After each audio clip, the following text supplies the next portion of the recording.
খুব মনোযোগ দিয়ে ইমাম মাহদীর পিছনে নামাজ পড়িয়া ঈসা রুহুল্লাহ মক্কা থেকে সরাসরি মদিনায় চলে আসবেন। সুবহানাল্লাহ বলবেন। কোন জায়গা? মদিনায়। মসজিদে নববীতে নামাজের জন্য ঢুকবে না। আল্লামা ইমাম হাকিম মুস্তাদরাক হাকিম লিসহিহাইনের মধ্যে তিনি লিখেছেন সরাসরি রওজা মুবারকে যায় দাঁড়াবে, রওজা শরীফে দাঁড়াইয়া সালাম দিতে থাকবে, আসসালাতু আসসালামু আলাইকা ইয়া রাসূলুল্লাহ, আসসালাতু ওয়াসসালামু আলাইকা ইয়া হাবিবাল্লাহ। তখনই রওজা শরীফের ভিতর থেকে নবীজি সালামের জবাব দিতে থাকবে, আর লক্ষ লক্ষ মানুষ সেই সালামের জবাব শুনতে থাকবে। বলেন তো তাহলে নবী আছে না নাই? হাত উঁচা করে বলেন আছে না নাই? আছে, আছে। নবীর জায়গা নবী আছে, কানার চোখের জায়গা চোখ নাই, অন্ধর চোখের জায়গা চোখ নাই। কথা বলেন ঠিক কিনা? আল্লাহ রসুল তখন সালামের জবাব দিয়ে দিবেন। তখন যদি সালামের জবাব দেন কিয়ামতের আগে, এখন কি সালামের জবাব দেন না? কথা কন না কেন? দেয় কিনা? কিন্তু সৌদি পুলিশ দেখবেন নবীজি রওজা শরীফের দিকে ফিরে মুনাজাত করতে গেলে কাইয়া হাজি আল্লাহ শিরক, আল্লাহ বেদা, আল্লাহ কাবা কাবা কাবা। আল্লাহর হাবিবের রওজা মুবারকের দিকে ফিরে মুনাজাত করতে আপনাকে দেবে না, আপনাকে কাবার দিকে ঘোরাই দিবে। এখন আমার প্রশ্ন, কাবা দামি না নবী দামি? হ্যাঁ, বুঝছে কন না বুঝছে কন? আসই কাবা পাথরের ঘর, কাবা বাইতুল্লাহ, আমার নবী হাবিবুল্লাহ।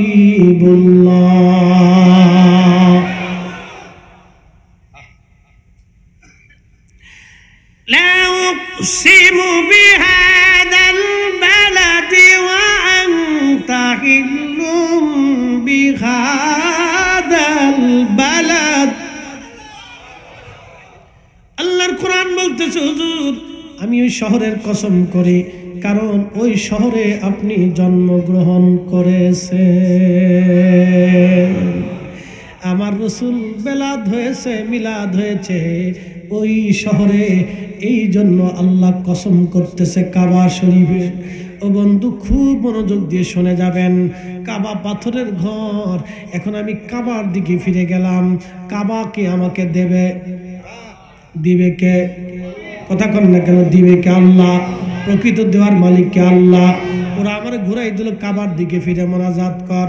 আমি কাবার দিকে ঘুরলাম, কাবার দিকে ঘুরলে যদি শিরিক না হয় তাহলে আমার নবীর দিকে ফিরে মুনাজাত করে আল্লাহর কাছে চাইলে শিরিক কেন হবে? এই বানান্য শিরিক আমরা মানতে পারি না, এটা নবীর সাথে বেয়াদবি। কথা বলেন ঠিক কিনা? আমি গেছি আমার রাসূলের কাছে, বেটা মান যারা কবরি ওয়াজাবাত লাহু শাফাআতি। ওটা আমি আমার রাসূলের কাছে গিয়েছি, আমার নবীর কদমে গিয়েছি, আমার হায়াতুন নবীর কদমে গিয়েছি, আমি জিন্দা নবীর কদমে গিয়েছি, আমার রহমতের নবীর কদমে গিয়েছি। তিনি যেখানে ঘুমান এইখানে যদি দোয়া কবুল না হয়, তিনার দিকে ফিরে মুনাজাত করলে যদি শিরিক হয়, তাহলে এর চাইতে বড় মিথ্যা ভণ্ডামি ফতোয়া পৃথিবীতে হতে পারে না।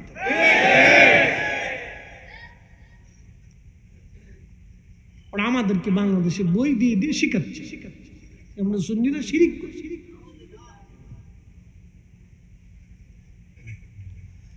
কাঞ্চননগরবাসী এখন একটা ব্যাখ্যা শোনাই, তারা দেখেন কত বড় বোকা। তাদের যুক্তি হলো মক্কাতে 1 রাকাত নামাজ পড়লে 1 লক্ষ রাকাত। সুবহানাল্লাহ কোন? সত্য। এরেমে বাইতুল্লাহতে 1 রাকাত নামাজ পড়লে কত রাকাতের সওয়াব? 1 লক্ষ। আর মদিনাতে 1 রাকাত নামাজ পড়লে 50,000 রাকাতের সওয়াব। বলেন সুবহানাল্লাহ। এখন প্রশ্ন, যদি মদিনাতে আপনি সওয়াবের জন্য আসেন, কিসের জন্য? সওয়াবের জন্য যদি আপনি আসেন, তাহলে আপনি সুদূর মক্কা থেকে 400 কিলোমিটার, এর বেশি হবে, 400-450 কিলোমিটার, মক্কা থেকে 450 কিলোমিটার। আগের জমানায় উটের পিঠে চড়ে, গাধার পিঠে চড়ে, পায়ে হেঁটে মানুষ আসতো। এখন তো গাড়িতে চড়ে, এসি গাড়িতে চড়া খুব আরামের সাথে আপনি মক্কায় চলে যাবেন, মদিনায় যাবেন। তখনকার দিনে মানুষ যখন পায়ে হেঁটে মদিনায় আসতো, এখন প্রশ্ন করি, ওই পাশে একটা মাহফিল হচ্ছে, দেখে আসলাম, ওরা ঘোষণা দিল আমাদের মাহফিলে যদি আসো জন প্রতি 1000 টাকা করে দিব। আপনারা ঘোষণা দিলেন আমাদের মাহফিলে আসলে জন প্রতি 500 টাকা দিব। তাহলে লোক কোন জায়গা যাবে? 1000 যেখানে টাকা বেশি, যেখানে লোক সেখানে। আপনার যদি সোয়াবের দরকার হয় তাহলে কাবা শরীফে 1 লক্ষ রাকাতের সোয়াব আপনি 1 রাকাতে পান। তাহলে 450 কিলোমিটার পায়ে হেঁটে হেঁটে মদিনায় সোয়াবের দরকার কি? কথা বুঝেন নাই? কাবা শরীফে 1 রাকাতে 1 লক্ষ, মদিনায় 1 রাকাতে 50,000। তাহলে মদিনায় সোয়াব বেশি না কাবায় বেশি? কাবায় বেশি। তো আপনার যদি সোয়াবের দরকার হয় তাহলে কাবা শরীফে নামাজ পড়েন, মদিনায় আসার দরকার কি? তার মানে 450 বছর ধরে মুসলমানরা মদিনায় আসে, মদিনায় সোয়াবের আশায় না, মদিনায় আসে আমার নবীর কদমে হাজিরা দেওয়ার আশা।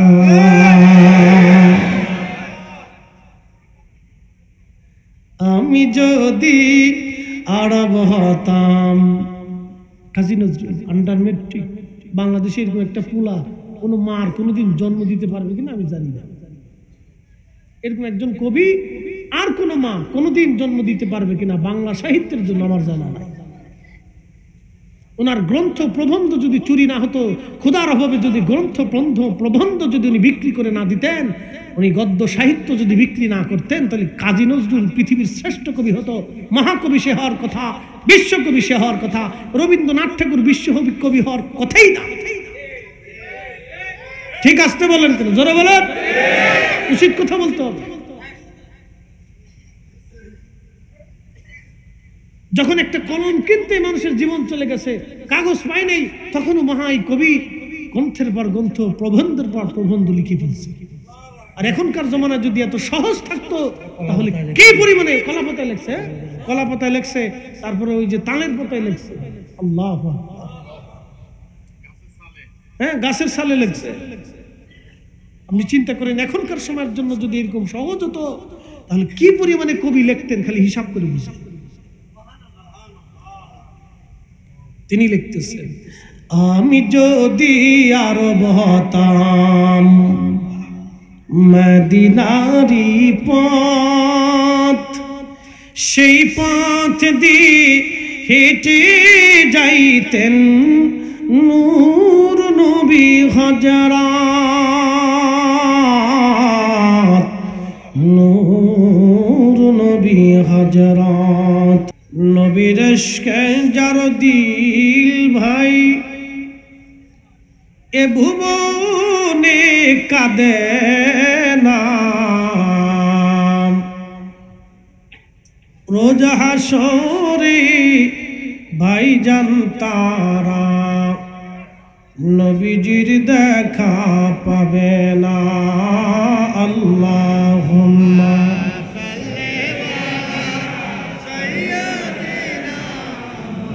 মাওলানা মুহাম্মদ ওয়া আলা আলি।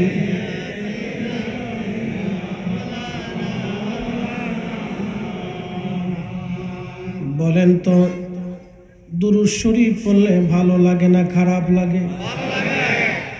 অন্তরে মজা লাগে কি লাগে না? কেন ভালো লাগে? ব্যাখ্যা দিয়ে যায়। আপনি যাকে ভালোবাসেন তার কথা শুনলেও ভালো লাগে, ঠিক কিনা? মজনু লাইলিরে ভালোবাসতো, লাইলি মজনুরে ভালোবাসতো কিনা তার কোনো প্রমাণ নাই, কিন্তু মজনু লাইলির দেওয়ানা ছিল।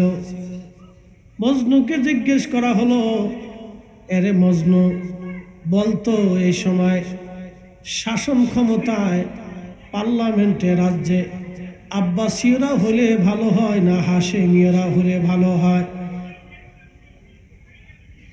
মজনু জবাব দিয়ে বলল, আব্বাসীও না হাশেমীও না, আমার লাইলি যদি ক্ষমতায় আসে তাহলে ভালো হয়।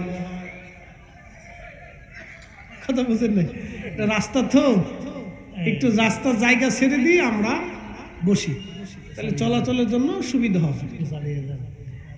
আচ্ছা, খুব মনোযোগ দিয়ে। মজনুরে জিজ্ঞেস করা হলো, মজনুরে ক্ষমতায় কি আসলে ভালো হয়, আব্বাসীয় না হাসিমীয়? তো মজনু তো লাইলি ছাড়া কিছু বোঝে না। মজনুকে আমার লাইলি ক্ষমতা আসলে ভালো হয়। এটা হলো ভালোবাসা। এটা কি কথা কর না, এটা কি? যে যাহারে ভালোবাসে সে তো কভু ভুলে না, যে যাহারে ভালোবাসে সে তো কভু ভুলে না। রসুল তোমায় ভালোবাসে, হাবিব তোমায় ভালোবাসে, তুমি তারে ভুইল না। সালাতুন ইয়া সালামুন ইয়া হাবিবাল্লাহ, আজবান খুলে সালাতুন ইয়া রাসূলুল্লাহ।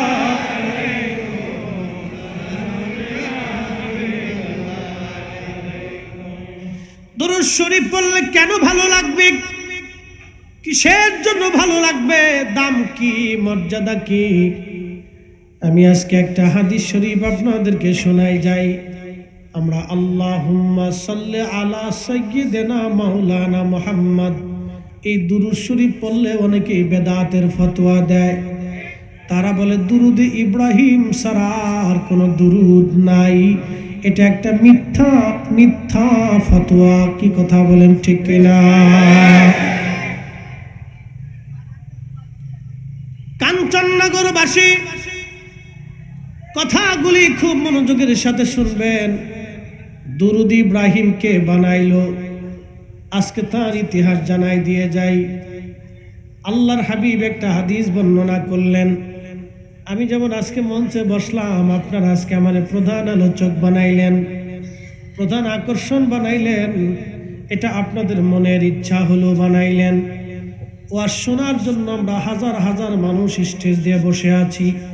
এখানে আমরা অধিক মানুষ আল্লাহর ওলিদের পাগল, আমরা ওলিদেরকে ভালোবাসি। খুব মনোযোগ দিয়ে সুন্নি মুসলমান কাঞ্চননগরবাসী, আহা, নবীজি হাদিস বলতেছিলেন, মিম্বার শরীফে দাঁড়িয়ে গেলেন, সাহাবীরা উপস্থিত। আল্লাহর হাবিব নিজের প্রশংসা গাইতে লাগলেন। আচ্ছা বলেন তো, এখন আমি ওয়াজে আসলাম, যদি বলি আমার বাবা অমুক, আমার দাদাই অমুক, আমার দাদার বাপে অমুক, আমার ছেলের অমুক, আমার স্ত্রী এমন, আমার শ্বশুর শাশুড়ি এমন, ভাই ব্রাদার এমন, আপনারা কি ওয়াজ শুনবেন?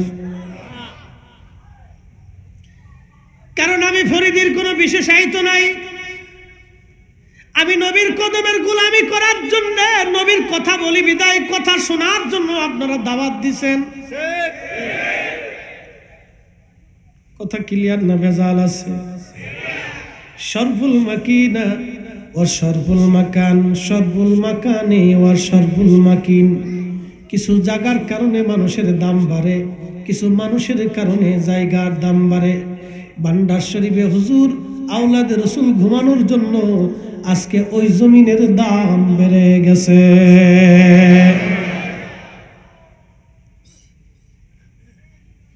জামিয়ার দাম কেন আপনাদের কাছে বাড়লো?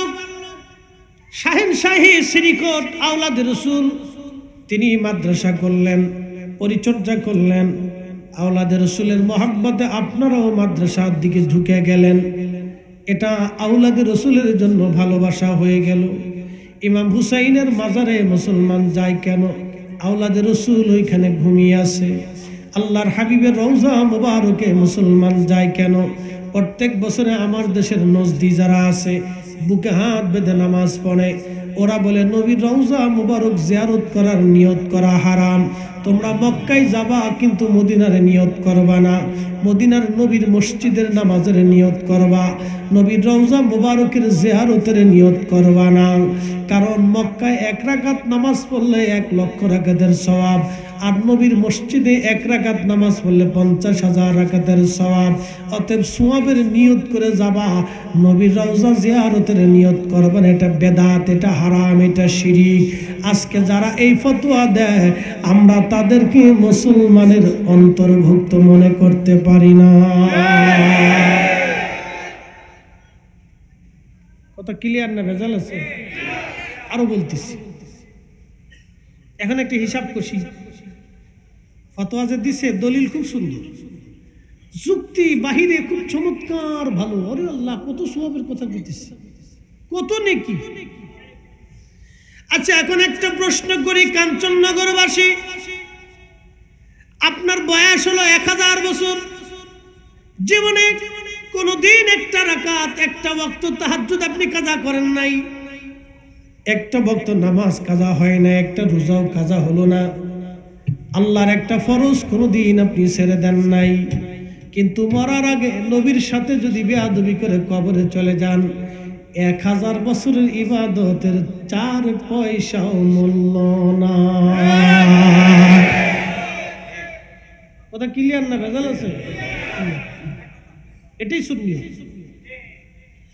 এজন্যই আমরা সুন্নিরা নবী নবী করি, নবীর কথা বলি, কারণ আমরা জানি মেহশরের কঠিন ময়দানে আমার রসুলের হাতে থাকবে হামদের পতাকা, আমার নবীর হাতে থাকবে সুপারিশের পতাকা, আমার নবীর সিগনেচার ছাড়া, সিল মোহর ছাড়া একটা উম্মত ফুলসিরাত পার হতে পারবে না।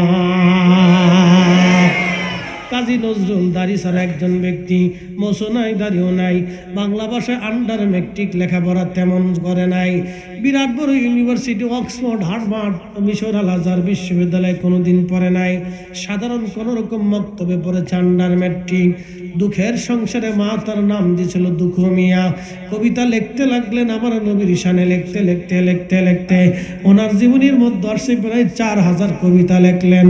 তার ভিতরে একটা কবিতা তিনি এইভাবে লিখেছেন: শ্রেষ্ঠ নবী দিলাম রে তরিয়ে নিতে রোজ হাসরে, শ্রেষ্ঠ নবী দিলাম রে তরিয়ে নিতে রোজ হাসরে, পথ না ভুলি তাই তো দিলে পাক কুরআনের বাণী, খুদা তোমার মেহেরবানি। সুন্দর ফুল সুন্দর ফল মিঠা নদী,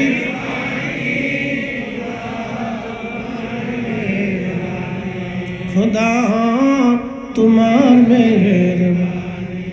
তুমি কতই দিলে রতন, ভাই বাড়াদার পুত্র স্বজন, খুদা পেলি অন্ন যোগাও, মানি চাই না মানি, খুদা তোমার মেহেরবানি, খুদা।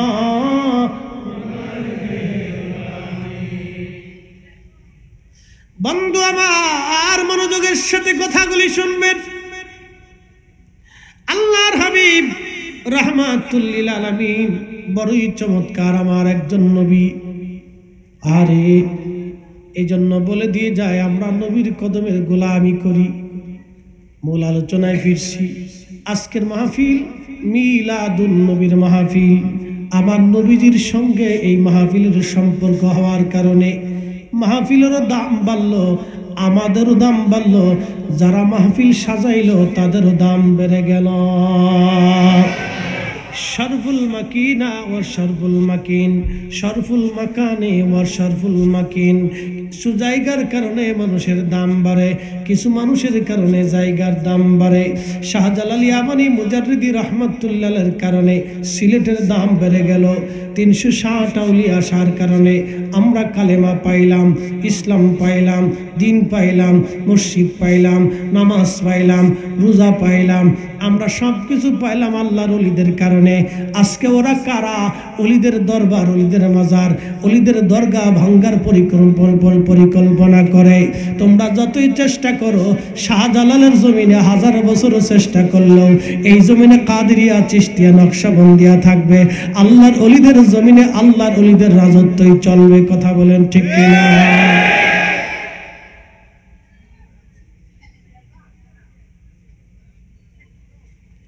কাঞ্চননগরবাসী মনোযোগ দিবেন। দুরুদের ফজিলত বলতে যাই আমি অন্যদিকে চলে গেলাম, এখন চলে যাই দুরুদ শরীফের দিকে। আল্লাহর নবী দাঁড়ায় গেলেন মসজিদে, মনে আসেনি? দাঁড়ায় বলে, সাহাবীরা রে, তোমরা আমি নবীর ফজিলত শুনতে থাকো। দা ইব্রাহিম খলিলুল্লাহ, আমি ইব্রাহিম আলাইহিস সালামের দোয়ার ফসল।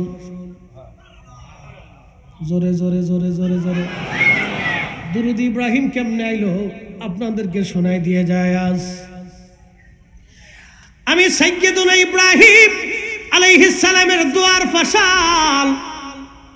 বাবা ইব্রাহিম আলাইহিস সালাতু ওয়াস সালাম যখন দোয়া করতেন, আল্লাহ আপনি আমার নসলে আখেরি নবী পাঠায়েন, আল্লাহ আপনি আমার নসলে আখেরি নবী পাঠায়েন, আপনি আমার নসলে আখেরি নবী পাঠায়েন। ইব্রাহিম আলাইহিস সালাম জানতেন ওই নবী যদি আমার নসলে যায়, আমি ইব্রাহিমের দাম জমিনের ভিতরে বেড়ে যাবে, আসমানে বেড়ে যাবে। দাম ওই নবীর কারণে হবে। এই জন্য কিছু জায়গার কারণে মানুষের দাম বাড়ে, কিছু মানুষের কারণে জায়গার দাম বাড়ে। আল্লাহর নবী ইব্রাহিম আলাইহিস সালামের চিন্তা, আমার নসলে যদি আখেরি নবী হয়, আমার নসলের দাম বেড়ে যাবে, আমার বংশের মর্যাদা বাড়বে। এই জন্য ছেলের মতো ছেলে একটা হলেই হয়। গাঞ্জুটি, হিরুঞ্চি, পাঞ্জুটি এই সমস্ত 2-4-10টা পোলাপান দিয়েও কোনো লাভ নাই, শিয়াল কুত্তা পাইলে কোনো লাভ নাই। মানুষের মতো মানুষ হলে একটাই যথেষ্ট। কথা কোন ঠিক কিনা?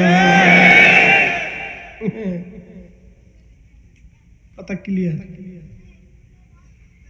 খুব মনোযোগ দিয়ে ইব্রাহিম আলাইহিস সালাম দোয়ার সময় বলতেন, আল্লাহ আমার নসলে আপনি আখিরি নবী পাঠায়েন, আল্লাহ আমার নসলে আপনার হাবিবরে পাঠায়েন।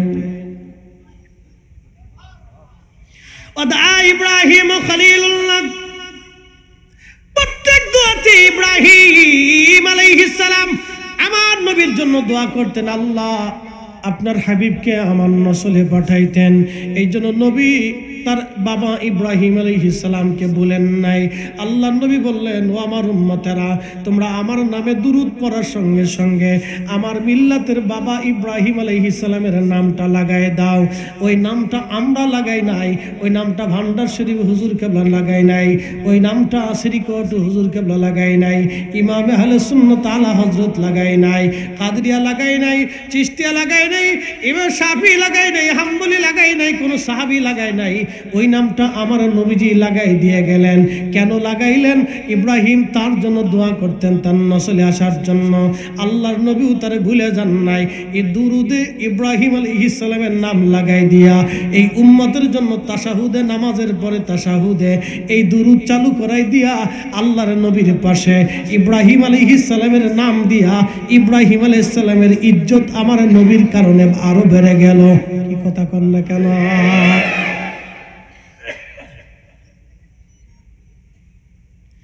আমার রাসূলের ইচ্ছা সাইয়্যিদুনা ইব্রাহিম আলাইহিস সালামের মর্যাদা আরো বাড়লো। কি কথা কন না কেন?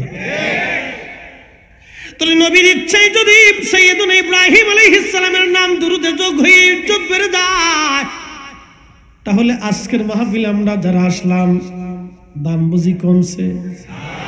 বেদাতি, সিন্নিখোর, মাজার পূজারি, এতে স্যার আর কোন খালিতে ভান্ডা, বেদাতি, মাজার পূজারি।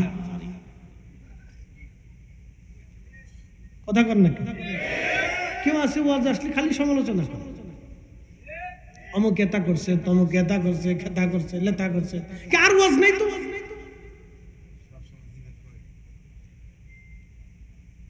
কোরআন শরীফের প্রথম থেকে শেষ পর্যন্ত কত সূরা, কত আয়াত।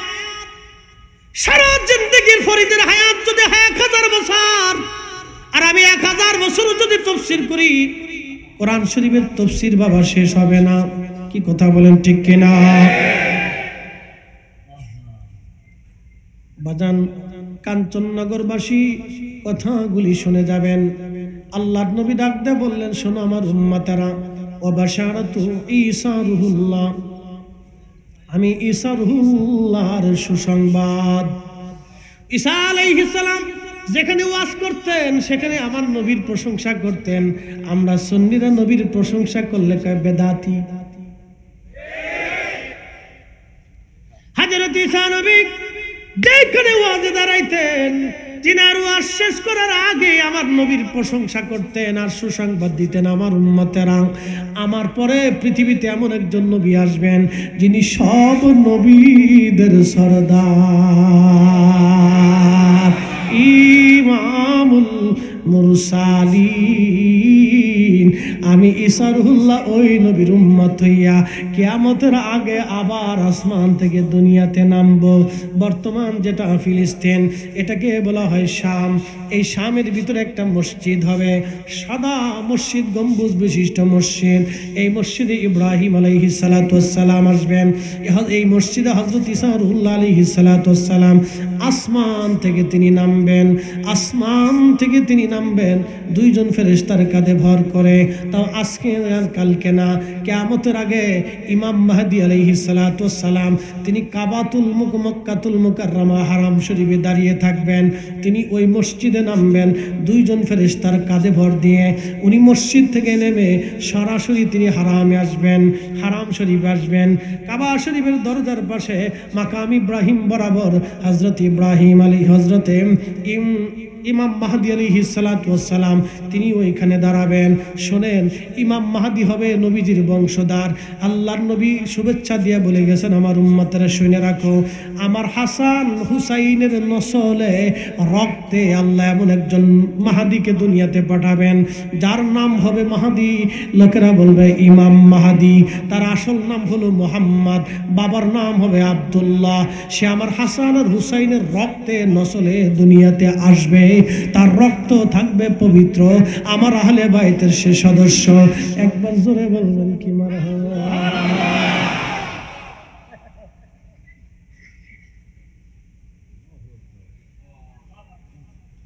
বাড়ি যা কয়েন, তারপরে খেয়ে কয়েন, একসাথে বলেন আল্লাহু আকবার। ভাল লাগতেছে? চলবে আর একটু? আচ্ছা চল, সারা রাত ফজর, ঠিক আছে। ফজর ওয়াজ করেন, নজর কথা কয়েন না, নোয়া খাইলে বাসে ওয়াজ। ওয়াজ করেন, নজের কথা কইেন না, এটা ভালো লাগে না।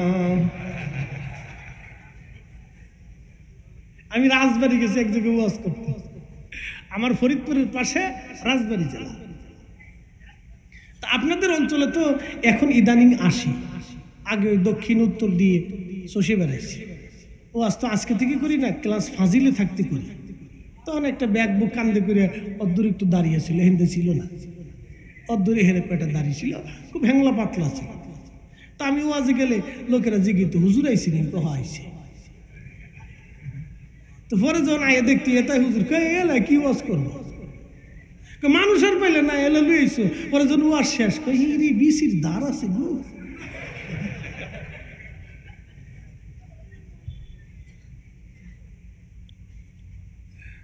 যাই হোক, এই ওয়াজে গেছি তো মসজিদের মাহফিল শীতের দিন, ডিসেম্বরে। তো মাহফিল শেষ, কালেকশন করলাম মসজিদের জন্য। তো এক মুসল্লি দাঁড়াকে, হুজুর একটা মাসালা দেন। কি মাসালা বাবা? তো বলতেছে, আমাদের মসজিদের মুয়াজ্জিন খেতার ভিতরে হইয়ে হইয়ে ফজরে আজান দিছে। আমি কি আজান হইব? তা আমি তো মহাচিন্তা, জীবনে তো এই মাসালাই করে দিন পড়ি দেয়। সালাতের কাজা অধ্যায় পড়ছি, কিন্তু আজানের কাজা অধ্যায় তো জীবনে পড়ি নেই। কি বিপদ! আরেকদিন আরেকজন এসে কইতেছে, এই বলতেছে, হুজুর ইজলের যে জানাজা পড়াবো, ইজলা চিনছেন না আপনারা? হিজরা আছে না? ওরা কিন্তু মানুষ, ওদেরকে কষ্ট দিবে না, ওদেরকে ব্যথা দিবে না, ওরা কিন্তু মানুষ, খুব ভালো। ওরা 10টা টাকা দিলে ওরা বিরাট খুশি, আর না দিলে মনে করেন যে তুফান উঠে গেল। আপনার গোষ্ঠী শুদ্ধ সাফ করে আলো 10 টাকা দেবেন খুশি একবার বিরাট দোয়া করে দিয়ে চেংটু পেংটু মেরে দিয়ে চলে যায় আর আমি একটু রেজি গেলাম আরে তোমরা এটা করো কা হুজুর ভাই কি করবো আমাদের পেট তো চালান লাগে ওর ভাষায় সিস্টেম বলতেছে হুজুর ভাই আমাদের পেট তো চালান লাগে আমাদের চাকরি দেয় না বাসস্থান দেয় না কি করবো আমরা কথা তো সত্য রাষ্ট্রের দায়িত্ব ছিল তাকে ভাতা দেওয়া তার কর্মসংস্থানের ব্যবস্থা করে দেওয়া তার পুনর্বাসন করা এটা তো রাষ্ট্রের দায়িত্ব ঠিক কিনা কিন্তু আমরা ব্যর্থ হয়েছি ও তো মানুষ ও তো আমার ভাই হতে পারতো আমার মায়ের পেটেও আসতে পারত ও তো মানুষ ও কি করবে তো কুল কেনারা না ভাইয়া ওই যারা বিয়ে করতে যায় হেগারে যাইতে যুদ্ধ দরকার টিয়া দিয়ে যায় বেশি বিপদ হলো আপনার নতুন ব্রিজ আছে না চট্টগ্রামে ওই জায়গা এটা একবারে দুর্ভিক্ষণ দিয়ে বসে থাকে যদি বিয়ের গাড়ি দেখে একবারে 4-5টা গিরে দূরে এসে ল্যাংটা ফ্যাংটা লাফাই ভোগের টাকা দেয় না না 10-20 হাজার টাকা দেয় অন বেটা বিয়ে করার চিন্তা করে যে আরে বিয়ে না করেই ভালো আছিল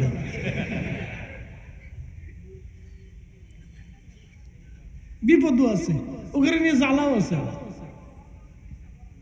মানে তো মানে আবার যখন মানে না তখন ওই মানতে চায় না সে কাগজ খুলে ফেলায় যা বিপদ আছে বিরাট বিপদ যাই হোক এটা সরকারের দায়িত্ব রাষ্ট্রের দায়িত্ব তাদেরকে পুনর্বাসন করা আমি চিন্তা করলাম যে এই মাসালা কেমনে দিব তো মুয়াজ্জিন ছিল হুজুর কি করবো কন্ত একটা মুসল্লিও ফজরের রক্তে শীতের দরে নামাজ আসে না তা আমি মাইকটা নিয়ে খাতার নিচে নিয়ে ল্যাপের নিচে নিয়ে শুয়েছিলাম আমি ওইভাবেই দিয়ে দিছি হ্যাঁ আপনি ওয়াদা করেন মুসল্লিরা যাতে নামাজ আসে আপনি ওয়াদা করে দেন তো 10 দিন চোরের একদিন গেরাস্তের আমাদের ফরিদপুরের ভাষায় বলে তা আপনাদের দেশে কি বলে 10 দিন চোরের একদিন গেরাস্তের তো একজন মুরব্বী মুসল্লি বুড়া মানুষ কম্বল চম্বল ফেঁসাই গেছে কাঁপতে কাঁপতে মসজিদে যায় দেখে না আজান হয় কিন্তু হুজুর নাই ভালো করে চাই যে হুজুর খেতার ভিতরে শুয়েই বসতেছে আমি হাসতে হাসতে পারছি না আমাকে বাবা রে এই আজানের আর কোনো কাজার সিস্টেম নাই এই অবস্থা চালাকি চালাকি দেশ সারা দেশ জড়িয়ে গেছে আল্লাহর সাথে চালাকি এগুলি চলে না তো প্রিয় মুসল্লি আমার উপস্থিতি আমার খুব মনোযোগ দিন আমাদের ওয়াজ শোনাটা যেমন জরুরি নামাজের কাতারে দাঁড়ানোটা তেমন জরুরি কথা বলেন ঠিক কিনা শুনে যান খুব মনোযোগ দিন যে কথা বলছিলাম হযরত ঈসা আলাইহিস সালাম প্রত্যেক দোয়াতে প্রত্যেক ওয়াজে আমার রাসূলের শান গাইতেন একসাথে বলবেন আল্লাহু আকবার ভুবনের প্রিয় মুহাম্মদ এলো রে দুনিয়ায়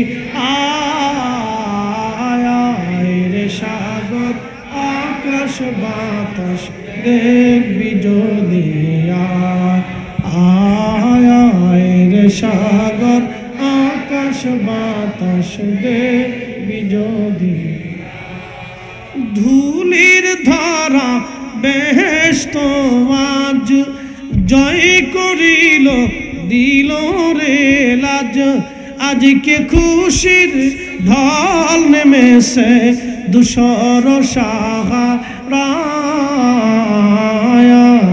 রে সাগর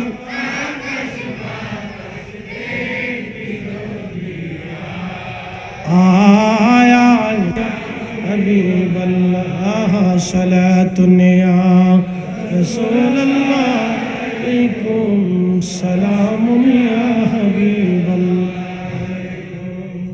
বন্ধু আমার আল্লাহর নবী বলতেছিলেন ঈসা রুহুল্লাহ আলাইহিস সালাম যখন ওয়াজ করতেন তখনই তিনি আমার প্রশংসা গাইতেন উম্মতের কাছে আমার প্রচার প্রচারণা চালাইতেন হযরত ঈসা নবী এই মাইক ম্যান তোমারে কইছি আগে যেই ভাবে থাকে এই ভাবে থাকা ও সাউন্ড বাড়াইতে বলো আমার আদতে এইভাবে ওয়াজ করা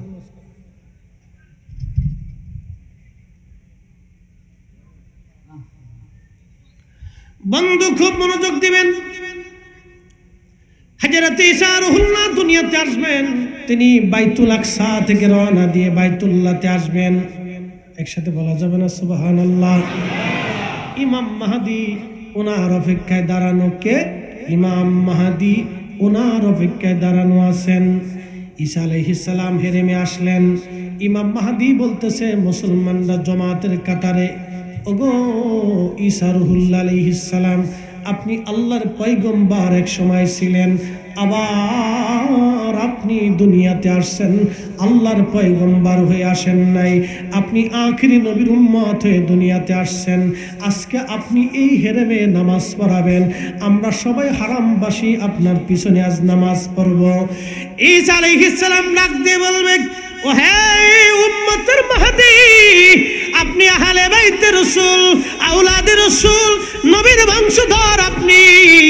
ওগো মাহদি, আজকে আমি ঈসা রুহুল্লাহ ইমামতির জন্য এই জমিনে আসি নাই, আমি এই উম্মতের পিছনে নামাজ পড়ার জন্য আসছি। জোরে বলা যাবে আল্লাহু আকবার। এই উম্মতের দাম কত একটু চিন্তা করে যাবেন। কোরআনে আল্লাহ বলতেছেন, খায়রা উম্মাতিন উখরিজাত লিন-নাসি তা'মুরুনা বিল মা'রুফি ওয়া তানহাউনা আনিল মুনকার। তোমরা সর্বশ্রেষ্ঠ জাতি, সর্বোত্তম জাতি। আদম সফিউল্লাহ থেকে ঈসা রুহুল্লাহ পর্যন্ত এইরকম কোন জাতি আমি দুনিয়াতে পাঠাই নাই, আমার আখিরি নবীর উম্মত, তোমরা সর্বশ্রেষ্ঠ জাতি। এখন প্রশ্ন করি, জবাব দিবেন। আল্লাহ আমাদের সর্বশ্রেষ্ঠত্ব দিলেন আমাদের গুণে না নবীর গুণে? বুঝে গেছেন? আমাদের গুণে না নবীর গুণে? আমাদের কি আছে বলেন? আল্লাহর নবী সারা জীবনে কোনোদিন মিথ্যা বলেন নাই। এমন একজন ব্যক্তি সারা বাংলাদেশে দুনিয়াতে দেখান যে সারা জীবনে একটা মিথ্যা বলে নাই।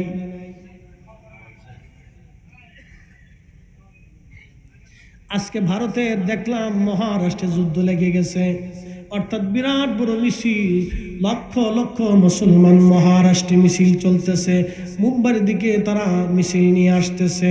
ওই মহারাষ্ট্রের একজন ধর্ম প্রচারক, হিন্দু সনাতন ধর্মের আপনার কি বলে সনাতন ধর্মের একজন ধর্মগুরু, তিনি আল্লাহর নবীর, আল্লাহর হাবিবের নিয়ে কুৎসা গেয়েছেন, আল্লাহর নবীর চরিত্র নিয়ে বাজে বাজে কথা বলেছেন।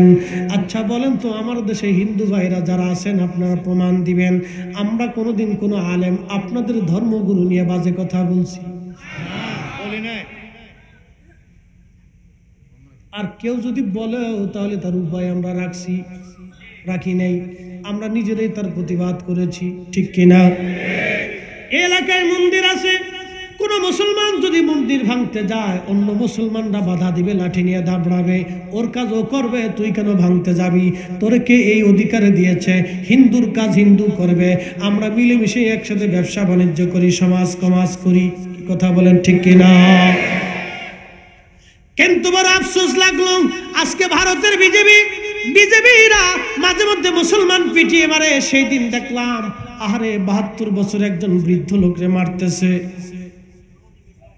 বলেন এগুলি বড় কষ্টকর, এগুলি আমরা মানি না। আমরা অসাম্প্রদায়িক বাংলাদেশ গড়ি, আজকে পাহাড় অশান্ত হয়ে গেল। পাহাড়িরা বলতেছে বাঙালিরা থাকতে পারবে না, সেনাবাহিনী থাকতে পারবে না, তার মানে বাঙালিও চলে আসলো, সেনাবাহিনীও চলে আসলো, ওরা কি লোলুপপ খাবে? 30 লক্ষ মা বোনের জীবনের বিনিময়ে, 30 লক্ষ মানুষের জীবনের বিনিময়ে স্বাধীনতা পেয়েছি। এই জমিনের 1 ইঞ্চি মাটির জন্য আমরা সমগ্র বাঙালিরা একসাথে লড়াই করতে প্রস্তুত, কথা বলেন ঠিক না বেটে? ওরা কি ভাবে আমরা দুর্বল না? আমরা তাদের অধিকার দিয়েছি, তোমরা আমাদের রাজধানীতে আসো, আমরা পাহাড়ে যাব। তোমরা রাজধানীতে থাকো, তোমাদের কেউ জিজ্ঞাসাও করে না তুই সিংকু পুঙ্কু নাকি শঙ্কু পুঙ্কু, জিজ্ঞেস করে? চট্টগ্রামে আসলে কি কেউ জিজ্ঞায় তুমি চিঙ্কু পুঙ্কু না অঙ্কু পঙ্কু? কেউ জিজ্ঞায়? ওদের কাজ ওরা করতেছে, আমাদের কাজ আমরা করতেছি। আমরা কখন ওদেরকে ধরি না, মারি না, থাবড়াই না। আমরা পাহাড়ে গেলে কেন ওরা আমাদেরকে অত্যাচার করতে চায়? আমার বাঙালি মানুষকে কেন হত্যা করতে চায়? 1984-তে নিরাপরাধ 284 জন বাঙালিকে ওরা নিরাপরাধভাবে গুলি করে করে হত্যা করলো, জবাই করে করে। সেই দিন থেকে ওরা আমাদের বিরুদ্ধে লেগে গেল। আজও পর্যন্ত পাহাড় অশান্ত। ওরা চাই কি? আমরা তো শান্তি চেয়েছিলাম, তোমরা আমাদেরকে সমান অধিকার দিব। আমার অধিকার যেমন তোমার অধিকার তেমন, আমার লেখাপড়ার অধিকার যেমন তোমার লেখাপড়ার অধিকার তেমন, আমার রাস্তা হবে যেমন তোমার রাস্তা হবে তেমন, আমার ব্যবসা হবে যেমন তোমার ব্যবসা হবে তেমন। বাঙালিরা ওই এলাকায় ব্যবসা, পাহাড়ি অঞ্চলে ব্যবসা করতে গেলে প্রত্যেক বছর লক্ষ লক্ষ টাকা চান্দা দিতে হয়। চান্দা না দিলে ওদেরকে গুলি করা হয়, মেরে ফেলে দেওয়া হয়, অত্যাচার করা হয়, ভয় দেখানো হয়। কেন? আমার দেশে তো সন্ত্রাসী গোষ্ঠী নেই, ওই অঞ্চলে কেন সন্ত্রাসী থাকবে? তাহলে বোঝা গেল ওরা আলাদা আলাদা একটা দেশ চায়। আর আমরা 30 লক্ষ জীবন দিয়েছি আলাদা দেশের জন্য না। এটা আমার জমিন, আমার মায়ের জমিন, আমার বাবার দেশ, আমার জন্ম ভিটা। 1 ইঞ্চি ভিটার জন্য আমরা কোটি কোটি বাঙালি আবার যুদ্ধ করার জন্য প্রস্তুত আছি।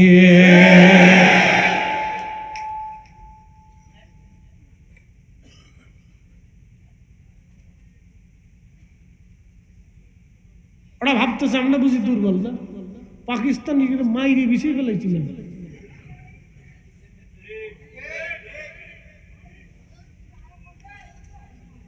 সেই সময় অনেক বড় শক্তি পাকিস্তান, বোল্ট আউট করে দিছি মারতে মারতে, রাস্তা খুঁজে পেয়েছে না।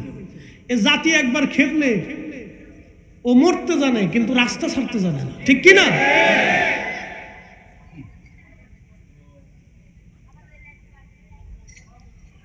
খুবই মনোযোগ দিয়ে কথাগুলি শুনবেন।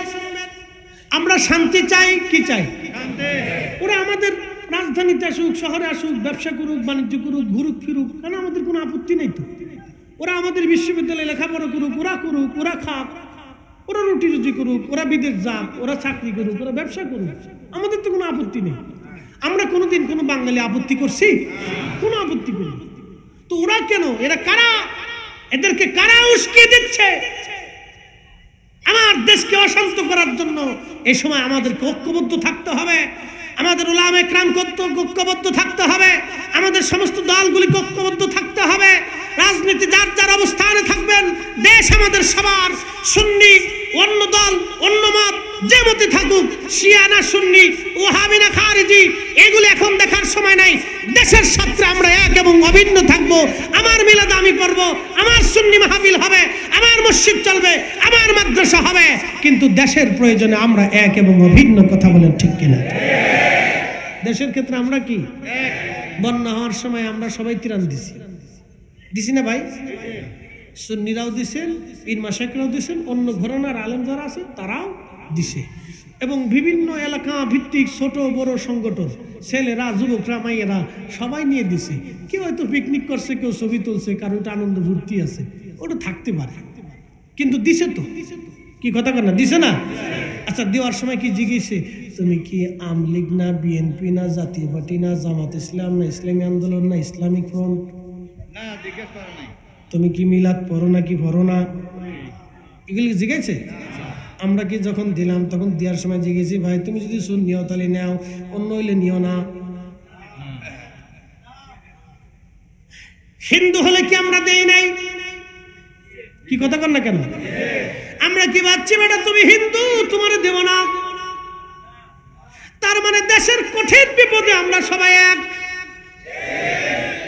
দেশের কঠিন বিপদে আমরা কি এক? দেহ, এক দেহ, এক একটাই। প্রিয় উপস্থিতি, আমি এদিকে আর যাব না, আমি আমার মূল আলোচনার দিকে ফিরে যাই। ভারতের ধর্মগুরু আমার নবী নিয়ে বাজে কথা বলল। বাংলাদেশের মুসলমান কি মরে গেছে? বাংলাদেশের মুসলমান লাগবে না, ভারতের মুসলমান, লক্ষ লক্ষ মুসলমান আজকে রাস্তায় নামে মিছিল করতেছে। এটাই হলো নবীর প্রেম। কথা বলেন ঠিক কিনা?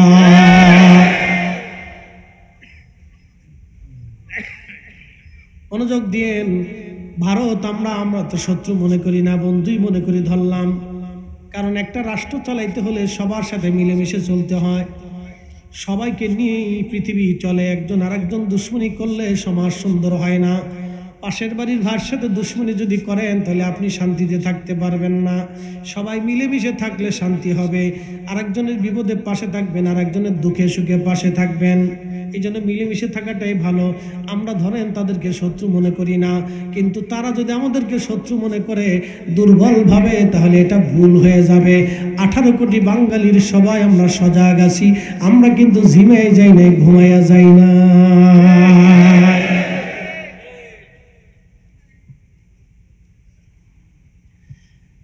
মুসলমান খুব মনোযোগ দিয়ে হযরত ইব্রাহিম আলাইহিস সালামের দোয়া, ঈসা রুহুল্লাহর সুসংবাদ। ঈসা আলাইহিস সালাতু সালাম মক্কায়, কোন জায়গা? মক্কায় নামাজ পড়াইলো না পড়লো? ওয়াজ ভুলে গেছেন? ইমামতি যিনি করলেন তিনি ইমাম মাহাদি। শোনেন, আজকে ইতিহাস শুনে যাবেন। 40 বছর ধরে মক্কার মরুভূমিতে, 40 বছর ধরে আরবের মরুভূমিতে উনি উট দুম্বা ভেড়া চড়াবে, উনি রাখাল থাকবে। উনি নবীর বংশের, কিন্তু উট দুম্বা ভেড়া চড়াবে। পৃথিবীর মানুষ 40 বছর পর্যন্ত তাকে চিনবে না। একটু হাবা গুবা সহজ সরল থাকবে, কারণ তিনি আহলে বাইতের রাসূল। তিনার শরীরে কোনো পাপ থাকবে না, মিথ্যা থাকবে না, অহংকারী হমেকা থাকবে না। নর্মালি মতো উনি চলাফেরা করবেন। 40 বছর ধরে তারা কেউ চিনবে না, কিন্তু 40 বছর যখন শেষ হয়ে যাবে, কোনো মাদ্রাসায় পড়বে না, কোনো মক্তবে পড়বে না, কোনো ইউনিভার্সিটিতে পড়বে না, কোনো বিদ্যালয়ে পড়বে না। এক রাতে 40 বছর পরে আল্লাহর আসমান জগৎ থেকে আরশে মুআল্লা থেকে ইমাম মাহাদির কালবের ভিতরে আল্লাহ রাব্বুল আলামিন ইলম ঢুকায় দিবে। এত পরিমাণে ইলম আল্লাহ রাব্বুল আলামিন তাকে দিয়ে দিবেন। যুদ্ধবিদ্যা দিবেন, দর্শন বিদ্যা দিবেন, চিকিৎসা বিদ্যা দিবেন, উলুমুল হাদিস, উলুমুল ফিকহ, উলুমুত তাফসীর, উলুমুল কুরআন, ইসলামের যত জ্ঞান আছে আল্লাহ তার কালবের ভিতরে ঢুকাই দিবে। দুনিয়ার যত মেধা আছে আল্লাহ তার কালবের মধ্যে ঢুকাই দিবে। একবার জোরে বলা যাবে সুবহানাল্লাহ।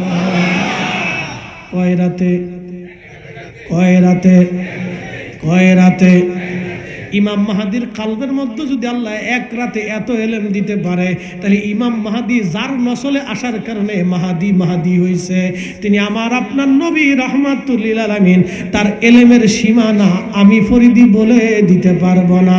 কথা কোন ঠিক কিনা? তার ইলমের সীমানা আমার বলার কোনো শক্তি নেই। সীমানা কত? আনা মদিনাতুল ইলম, আমি ইলমের শহর, কিন্তু শহরের দৈর্ঘ্য কত, প্রস্থ কত, ব্যাস কত, ব্যাসার্ধ কত, কিছুই বলে দিন। এই শহরের দৈর্ঘ্য কত, প্রস্থ কত, ব্যাস কত, ব্যাসার্ধ কত, ওজন কত, কিচ্ছু বলে দেন নাই। শুধু বলছেন আনা মদিনাতুল ইলম, আমি ইলমের শহর। ওই ইলমের শহরের ইলম নিয়ে যদি কেউ প্রশ্ন তুলে, তাহলে বুঝতে হবে তারাই দুনিয়ার সবচেয়ে বড় বোকা বেদাতি। তখন ঠিক কিনা? কিন্তু আমরা হয়ে গেছি আজকে বেদাতি। না, অসুবিধা নেই। ইমামুল আজম আবু হানিফা বেদাতি হয়েছে। হ্যাঁ, এর বেদাতি করছে। ইমাম হুসাইনও বেদাতি করছে। ইয়াজিদের বিরুদ্ধে থাকার কারণে ইমাম হুসাইন নিজে বেদাতি হয়েছে। কি কর কথা কর না কে? ইমাম হুসাইন কি হয়েছে? ওনারও বেদাতি করছে। কে এটা বেদাতি?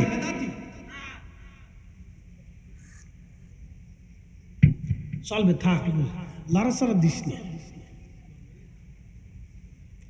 বুড়া মানুষ বেশি লাড়াচাড়া দিলে টিকে না, এমনি চুপচাপ বয় রাখতে আর খাওয়াইতে হয়। ঠিক কিনা? মাইগুলো বুড়া, মাইকি বুড়া, লাড়াচাড়া দিলে যাই বুড়া। যেমনি আছে এমনি বলা, চলতে থাক। কি কথা কর না কে? চলুক, লাড়াচাড়া দিস না। খুব মনোযোগ দিয়ে ইমাম মাহাদির পিছনে নামাজ পড়িয়া ঈসা রুহুল্লাহ মক্কা থেকে সরাসরি মদিনায় চলে আসবেন। সুবহানাল্লাহ বলবেন। কোন জায়গা? মদিনায়। মসজিদে নববীতে নামাজের জন্য ঢুকবে না। আল্লামা ইমাম হাকিম মুস্তাদরাক হাকিম লিসাহিহাইনের মধ্যে তিনি লিখেছেন, সরাসরি রওজা মুবারকে যায় দাঁড়াবে।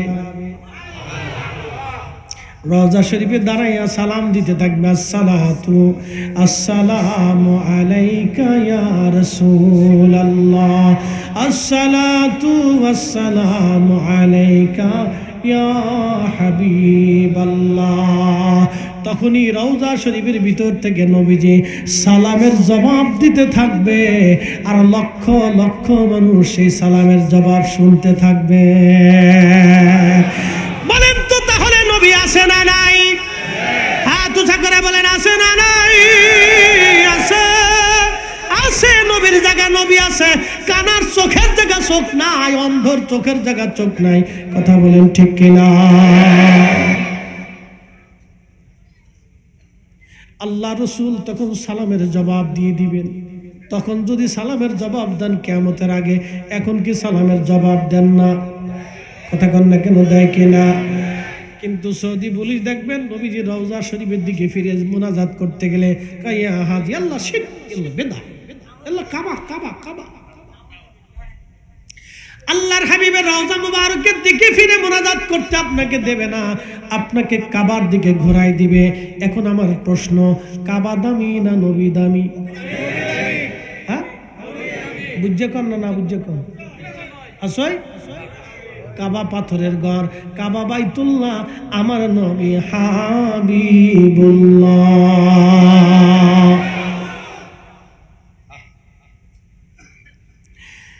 লা উকসিমু বিহাদাল বালাদি ওয়া আনতা হিল্লুম বিহাদাল বালাদ। আল্লাহর কোরআন বলতেছে, হুজুর আমি ওই শহরের কসম করি, কারণ ওই শহরে আপনি জন্মগ্রহণ করেছেন। আমার রসুল বেলাদ হয়েছে, মিলাদ হয়েছে ওই শহরে, এই জন্য আল্লাহ কসম করতেছে কাবা শরীফে। ও বন্ধু, খুব মনোযোগ দিয়ে শুনে যাবেন। কাবা পাথরের ঘর, এখন আমি কাবার দিকে ফিরে গেলাম, কাবাকে আমাকে দেবে, দিবে কে? কথা কন না কেন? দিবে কে? আল্লাহ। প্রকৃত দেওয়ার মালিক কে? আল্লাহ। ওরা আমার ঘুরাই দিল, কাবার দিকে ফিরে মোনাজাত কর। আমি কাবার দিকে ঘুরলাম। কাবার দিকে ঘুরলে যদি শিরিক না হয়, তাহলে আমার নবীর দিকে ফিরে মোনাজাত করে আল্লাহর কাছে চাইলে শিরিক কেন হবে? এই বানাইন্নে শিরিক আমরা মানতে পারি না, এটা নবীর সাথে বেয়াদবি। কথা বলেন ঠিক কিনা? আমি গেছি আমার রাসূলের কাছে, বেটা মান যারা কবরি ওয়াজাবাত লাহু শাফাআতি। ওটা আমি আমার রাসূলের কাছে গিয়েছি, আমার নবীর কদমে গিয়েছি, আমার হায়াতুন নবীর কদমে গিয়েছি, আমি জিন্দা নবীর কদমে গিয়েছি, আমার রহমতের নবীর কদমে গিয়েছি। তিনি যেখানে ঘুমান, এইখানে যদি দোয়া কবুল না হয়, তিনার দিকে ফিরে মোনাজাত করলে যদি শিরিক হয়, তাহলে এর চাইতে বড় মিথ্যা ভণ্ডামি ফতোয়া পৃথিবীতে হতে পারে না।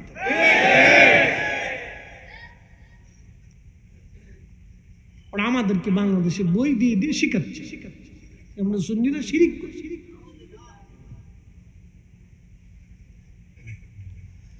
কাঞ্চননগরবাসী এখন একটা ব্যাখ্যা শোনাই, তারা দেখেন কত বড় বোকা। তাদের যুক্তি হলো, মক্কাতে 1 রাকাত নামাজ পড়লে 1 লক্ষ রাকাত। সুবহানাল্লাহ কোন? সত্য। এরেমে বাইতুল্লাহতে 1 রাকাত নামাজ পড়লে কত রাকাতের সওয়াব? 1 লক্ষ। আর মদিনাতে 1 রাকাত নামাজ পড়লে 50,000 রাকাতের সওয়াব। বলেন সুবহানাল্লাহ। এখন প্রশ্ন, যদি মদিনাতে আপনি সওয়াবের জন্য আসেন, কিসের জন্য? সওয়াবের জন্য যদি আপনি আসেন, তাহলে আপনি সুদূর মক্কা থেকে 400 কিলোমিটার, না এর বেশি হবে, 400-450 কিলোমিটার, মক্কা থেকে 450 কিলোমিটার। আগের জমানায় উটের পিঠে চড়ে, গাধার পিঠে চড়ে, পায়ে হেঁটে মানুষ আসতো। এখন তো গাড়িতে চড়ে, এসি গাড়িতে চড়া খুব আরামের সাথে আপনি মক্কায় চলে যাবেন, মদিনায় যাবেন। তখনকার দিনে মানুষ যখন পায়ে হেঁটে মদিনায় আসতো। এখন প্রশ্ন করি, ওই পাশে একটা মাহফিল হচ্ছে, দেখে আসলাম, ওরা ঘোষণা দিল আমাদের মাহফিলে যদি আসো জন প্রতি 1000 টাকা করে দিব। আপনারা ঘোষণা দিলেন আমাদের মাহফিলে আসলে জন প্রতি 500 টাকা দিব। তাহলে লোক কোন জায়গা যাবে? 1000 যেখানে টাকা বেশি, যেখানে লোক সেখানে। আপনার যদি সওয়াবের দরকার হয় তাহলে কাবা শরীফে 1 লক্ষ রাকাতের সওয়াব আপনি 1 রাকাতে পান। তাহলে 450 কিলোমিটার পায়ে হেঁটে হেঁটে মদিনায় সওয়াবের দরকার কি? কথা বুঝেন নাই? কাবা শরীফে 1 রাকাতে 1 লক্ষ, মদিনায় 1 রাকাতে 50,000। তাহলে মদিনায় সওয়াব বেশি না কাবায় বেশি? কাবায় বেশি। তো আপনার যদি সওয়াবের দরকার হয় তাহলে কাবা শরীফে নামাজ পড়েন, মদিনায় আসার দরকার কি? তার মানে 1450 বছর ধরে মুসলমানরা মদিনায় আসে, মদিনায় সওয়াবের আশায় না, মদিনায় আসে আমার নবীর কদমে হাজিরা দেওয়ার আশা।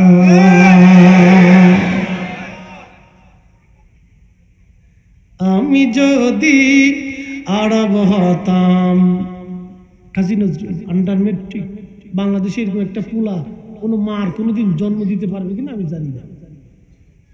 এরকম একজন কবি আর কোনো মা কোনোদিন জন্ম দিতে পারবে কিনা বাংলা সাহিত্যের জন্য আমার জানা নাই। ওনার গ্রন্থ প্রবন্ধ যদি চুরি না হতো, ক্ষুধার অভাবে যদি গ্রন্থ প্রবন্ধ যদি উনি বিক্রি করে না দিতেন, উনি গদ্য সাহিত্য যদি বিক্রি না করতেন, তাহলে কাজী নজরুল পৃথিবীর শ্রেষ্ঠ কবি হতো, মহাকবি সে হওয়ার কথা, বিশ্বকবি সে হওয়ার কথা, রবীন্দ্রনাথ ঠাকুর বিশ্বকবি হওয়ার কথাই না। ঠিক আসতে বলেন কেন? জোরে বলেন, উচিত কথা বলতে হবে। যখন একটা কলম কিনতে মানুষের জীবন চলে গেছে, কাগজ পায় নেই, তখনও মহাই কবি গ্রন্থের পর গ্রন্থ, প্রবন্ধের পর প্রবন্ধ লিখে ফেলছে। আর এখনকার জমানা যদি এত সহজ থাকতো তাহলে কি পরিমাণে কলাপাতায় লেখছে, কলাপাতায় লেখছে, তারপরে ওই যে তালের পাতায় লেখছে, আল্লাহু আকবার, হ্যাঁ গাছের সালে লেখছে। আপনি চিন্তা করেন এখনকার সময়ের জন্য যদি এরকম সহজ হতো তাহলে কি পরিমাণে কবি লিখতেন, খালি হিসাব করে বুঝে। তিনি লিখতেছেন, আমি যদি আরব হতাম, মদিনারি পথ, সেই পথ দিয়ে হেঁটে যাইতেন নূর নবী হযরত, নূর নবী হযরত, সালাতুন ইয়া রাসূলুল্লাহ আলাইকুম।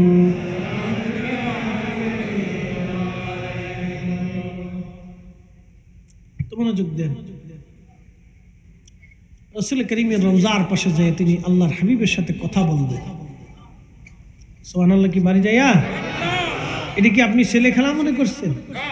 এটা কি ইউটিউব খেলা, ফেসবুক, গেমস? ওই যে পাবজি না গাবজি কি আছে একটা, এটা পোলাপান খেলতে খেলতে আধা পাগল হয়ে যায়। হ্যাঁ, আধা পাগল। আমার মসজিদের এক মুসল্লি এসে বলতেছে, হুজুর কাঁদতেছে। বললাম কি জন্য কাঁদেন একটু বলেন। বলতেছে, হুজুর আমার ছেলেটা পাগল হয়ে গেছে। বললাম ছেলের বয়স কত? 6 বছর। এই ভালো করে শুনে যাবেন এই কথা, আমার জীবনের বাস্তব। আমার মসজিদে, আমার হাউজিংয়ে 4 থেকে 5,000 মুসল্লি প্রত্যেক জুমাতে। তো একজন এসে বলতেছে, হুজুর এই আপনি আমার জন্য একটু দোয়া করেন। কি হয়েছে? ছেলেটা পাগল হয়ে গেছে। বললাম, বাবারে ছেলেটা পাগল হয়ে গেল, এই 6 বছরের একটা ছেলে পাগল কেমনে হয়েছে? বলতেছে ওই গেম খেলতে খেলতে পাগল হয়েছে। হ্যাঁ, আমি তখন বলতেছি, তোমারও জুতা দিয়ে ফিরানোর দরকার, তোমার বউরও জুতা দিয়ে ফিরানোর দরকার। দোয়া চাইতেইছো না? ফুল আডারে নিজে হাতে পাগল মানে এখন দোয়া চাইতেইছ? এতটুকুন বাচ্চারে এত পরিমাণে মোবাইল দিতে হবে যে সে পাগল হয়ে গেছে? নিজের ইচ্ছায় সন্তানকে আজকে পাগল বনে আপনি আমার কাছে আসছেন দোয়া চাইতে। কোনো বাচ্চার হাতে মোবাইল দিবেন না, গেম দিবেন না। কোন মেয়েদের হাতে ওই ইউনিভার্সিটির শেষ পর্যায়ে না যাওয়া পর্যন্ত ওর হাতে এই সমস্ত ওই যে কি মোবাইল, টাচ মোবাইল এগুলো দিবেন না। ছেলেদের হাতে দিবেন না। মোটরসাইকেল চাইলে কিনে দিবেন না। ও কয়েকদিন পরে ভু ভু ভু ভু করতে করতে খাদের নিচে পড়ে ফাঁকটা উপরের দিকে দিয়ে পড়িয়ে থাকে। আপনি যাই দেখেন পঙ্গু হসপিটালে যায় দেখেন এই সব ল্যাংরা খালি মোটরসাইকেল অ্যাক্সিডেন্ট। একটা পা এমনি ঝুলিয়ে দিয়েছে, একটা কাজ করে দিয়েছে, একটা রড বলে রাখছে, এই শুধু মোটরসাইকেল। ওরা নতুন করে মোটরসাইকেল পাওয়ার পরে আর উঠতাই না, পুরে বাপরে বাপ গিয়ার যেভাবে চাপে আর সামনে দিয়ে এইভাবে।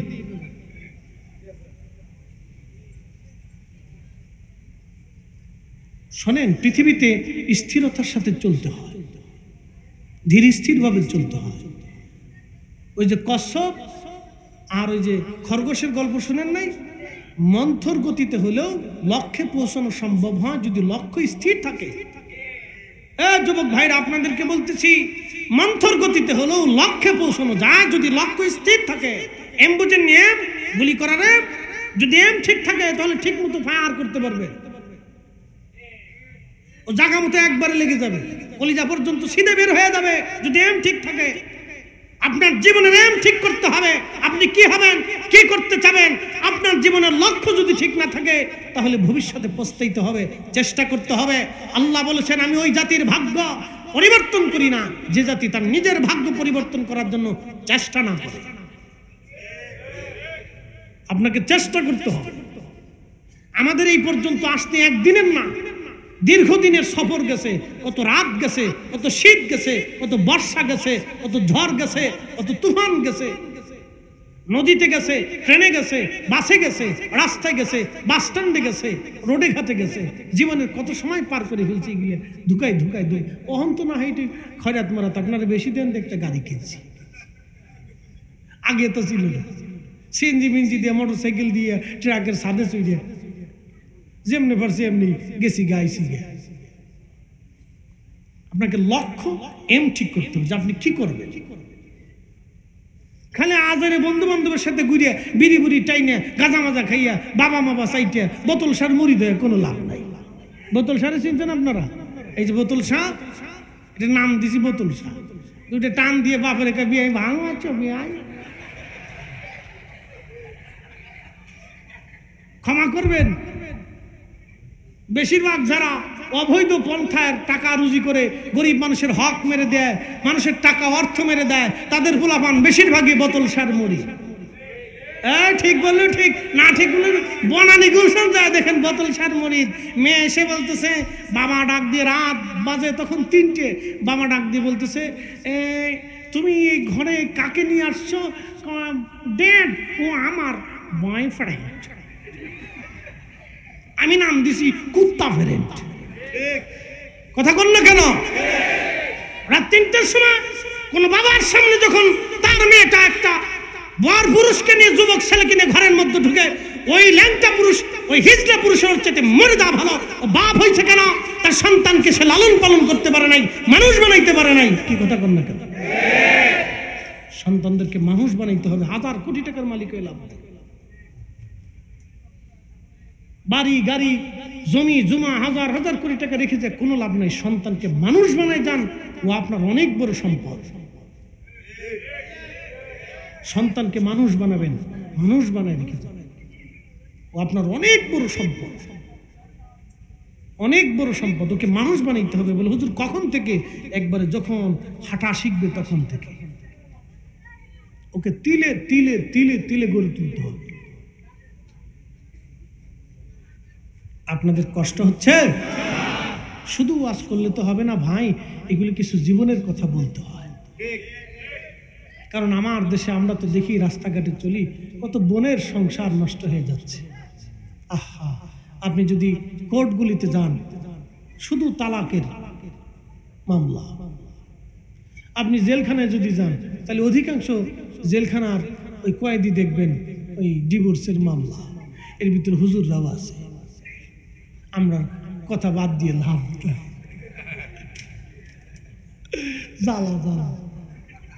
সুখ নাহি রে সুখ পরাণের পাখি, নতুন একটা বিয়া করে চট্টগ্রাম থাকি, আমার সুখ নাই রে।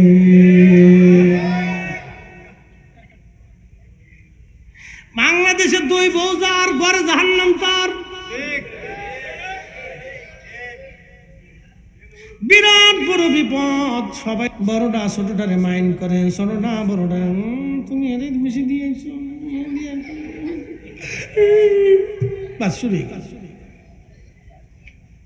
এই যুদ্ধ শুরু হয়ে গেছে, বিরাট জ্বালার জ্বালা। এই জন্য আমাদের মেয়েদেরকেও মানুষ করতে হবে। সংসারে গেলে শ্বশুর শাশুড়ির সাথে বলে না, থাকতে চায় না।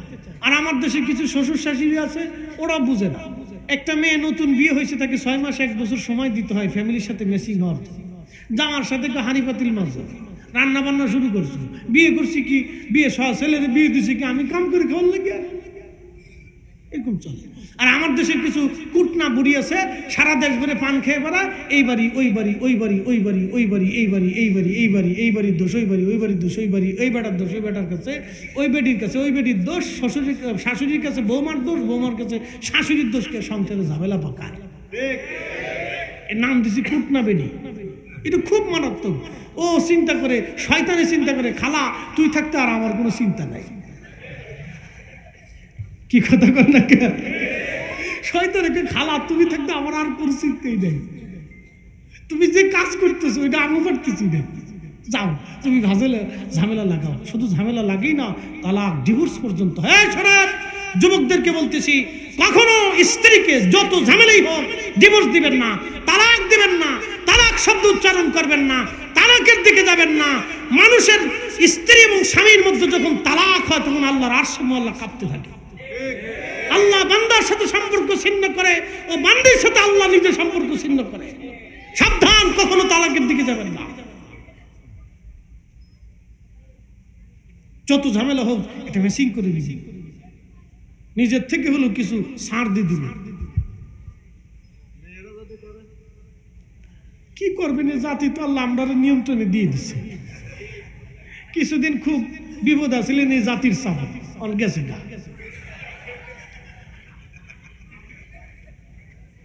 পেরা পেরা, মন খারাপ করেন না ভাই।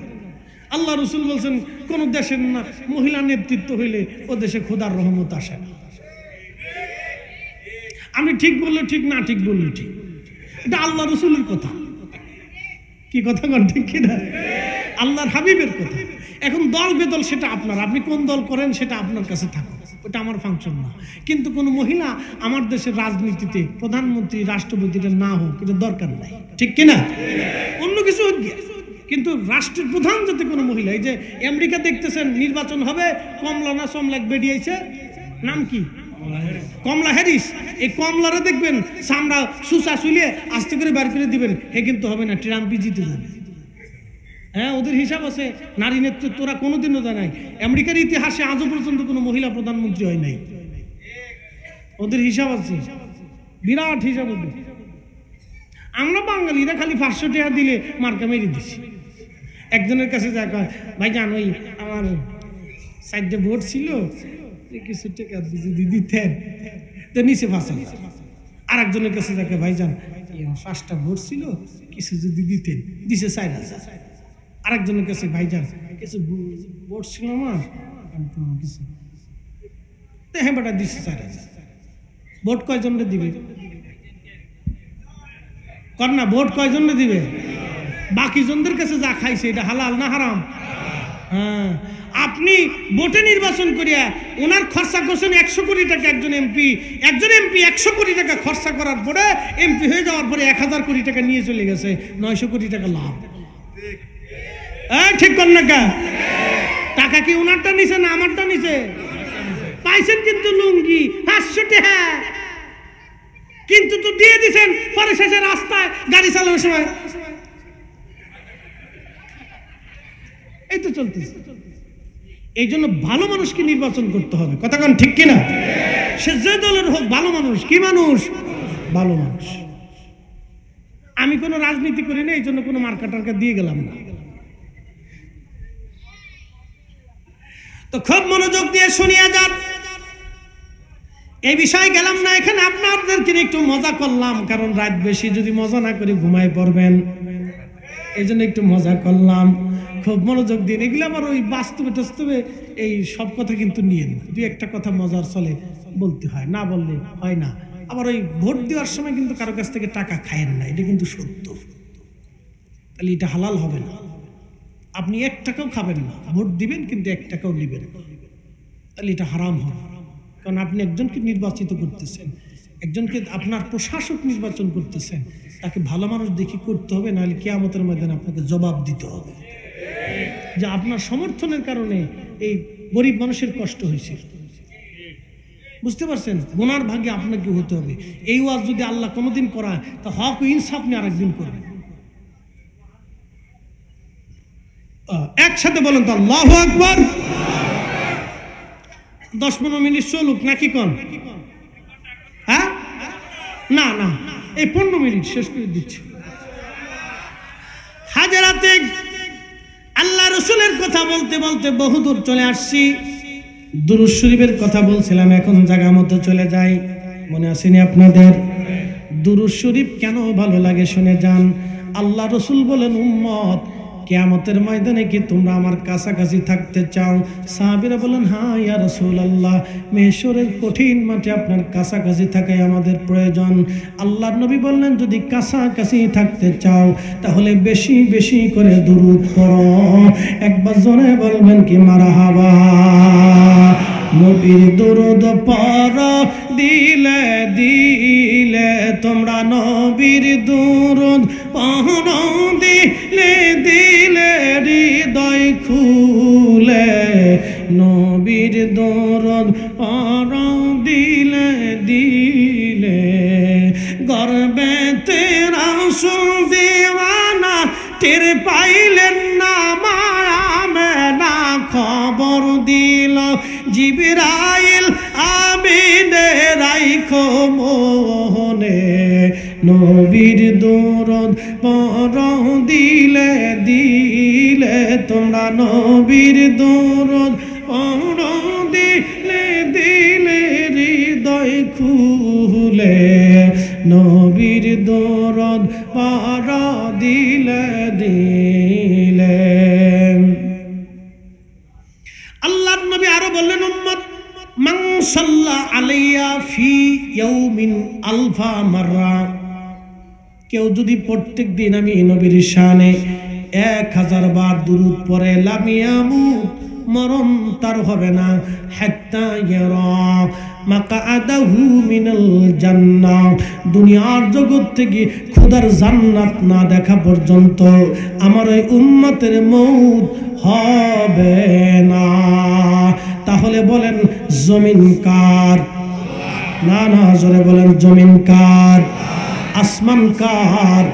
বাতাস কার আইনে চলে? সূর্য কার আইনে চলে? আবহাওয়ার কার আইনে চলে? বৃষ্টি কার আইনে পড়ে? রোদের তাপমাত্রা কার আইনে বাড়ে? জমিন আল্লাহর, আইন চলে আল্লাহর। জমিন আল্লাহর, আইন চলে আল্লাহর। যে জমিনে আল্লাহর স্লোগান হবে, যে জমিনে কালেমা লা ইলাহা ইল্লাল্লাহ হবে, সেখানে মুহাম্মদুর রাসূলুল্লাহ আসবে। যেই জমিনে আল্লাহর জিকির হবে, সেই জমিনে নবীর দুরূদ চলতে থাকবে। এই জন্য মিলাদুন নবীর মাহফিল এই জমিনে যারা বন্ধ করতে চায়, আমরা সুন্নিরা জীবন থাকতে এই জমিনে মিলাদুন নবী চলবেই চলবে। হাত উঁচা করে বলেন ঠিক কিনা?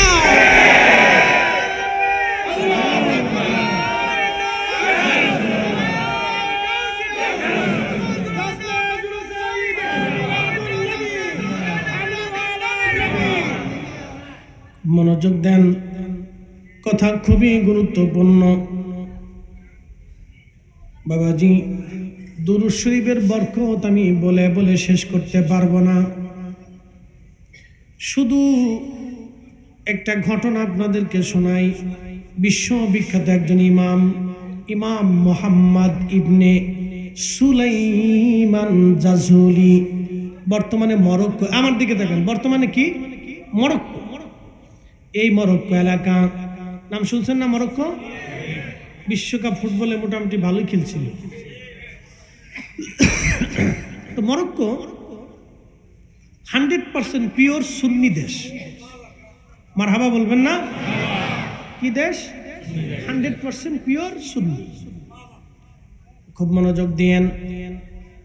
এই মরক্কো দেশে একজন আল্লাহর ওলি ঘুমিয়ে আছেন, আশিক রাসূল। তার নাম মুহাম্মদ ইবনে সুলাইমান জাজুলি। আজ থেকে 800 বছর আগে, কত বছর? 800 বছর আগে বাংলাতে যেমন শাহজালাল ইয়ামানি মুজাদ্দিদ আসছিলেন, 800 বছর আগে মুহাম্মদ ইবনে সুলাইমান জাজুলি তিনি মরক্কো গিয়েছিলেন এইরকম কালেমার দাওয়াত দেওয়ার জন্য। আল্লাহু আকবার। উনি এত বড় আশিক রাসূল ছিলেন, ওনার ইন্তেকাল হয়ে গেল।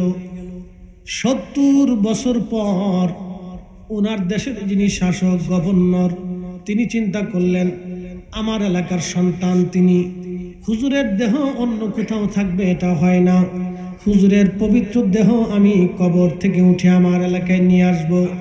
70 বছর পরে মুহাম্মদ ইবনে সুলাইমান জাজুলি রহমাতুল্লাহ আলাইহি, ওই জমানার বিশ্ববিখ্যাত মুহাদ্দিস ছিলেন তিনি, ইমাম জাজুলি রহমাতুল্লাহ আলাইহি, ওনার দেহ উঠানোর জন্য 70 বছর পরে কবর খনন করা হলো।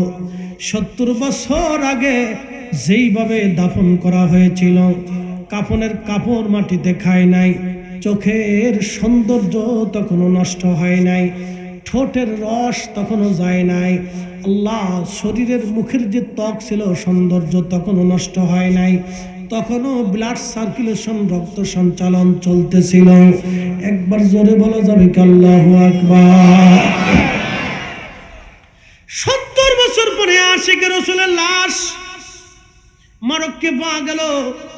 আল্লামা ইমাম মুহাম্মদ ইবনে সুলাইমান জাসুলি, তিনি আশিকে রাসূল, তিনি ওনার জীবনীতে লেখছেন, আহা দালাইলুল খায়রাতের মুকদ্দমার ভিতরে আসছে, তিনি বলতেছেন আমি মরক্কো অঞ্চল একটা এলাকা আছে বারবার মরুভূমি এলাকা, এই এলাকায় গেলাম কালেমার দাওয়াত দেওয়ার জন্য। আমি যাচ্ছি বহু দূর, যেতে যেতে মরুভূমির মধ্যে পড়লাম, জোহরের নামাজের সময় ঘনিয়ে গেল, কিন্তু ওযু করব আমার কাছে পানি শেষ হয়ে গেল। মরুভূমি চিন্তায় পড়ে গেলাম, এই মরুভূমির ভিতরে পানি কোথায় আমি খুঁজে পাবো। খুব চিন্তায় পড়ে গেলাম, পানি খুঁজতে লাগলাম, যদিও তায়াম্মুম করার সুযোগ আছে, কিন্তু শরীয়তের মাসালা হলো আপনাকে তায়াম্মুম করার আগে পানি খুঁজতে হবে, পানি তালাশ করতে হবে।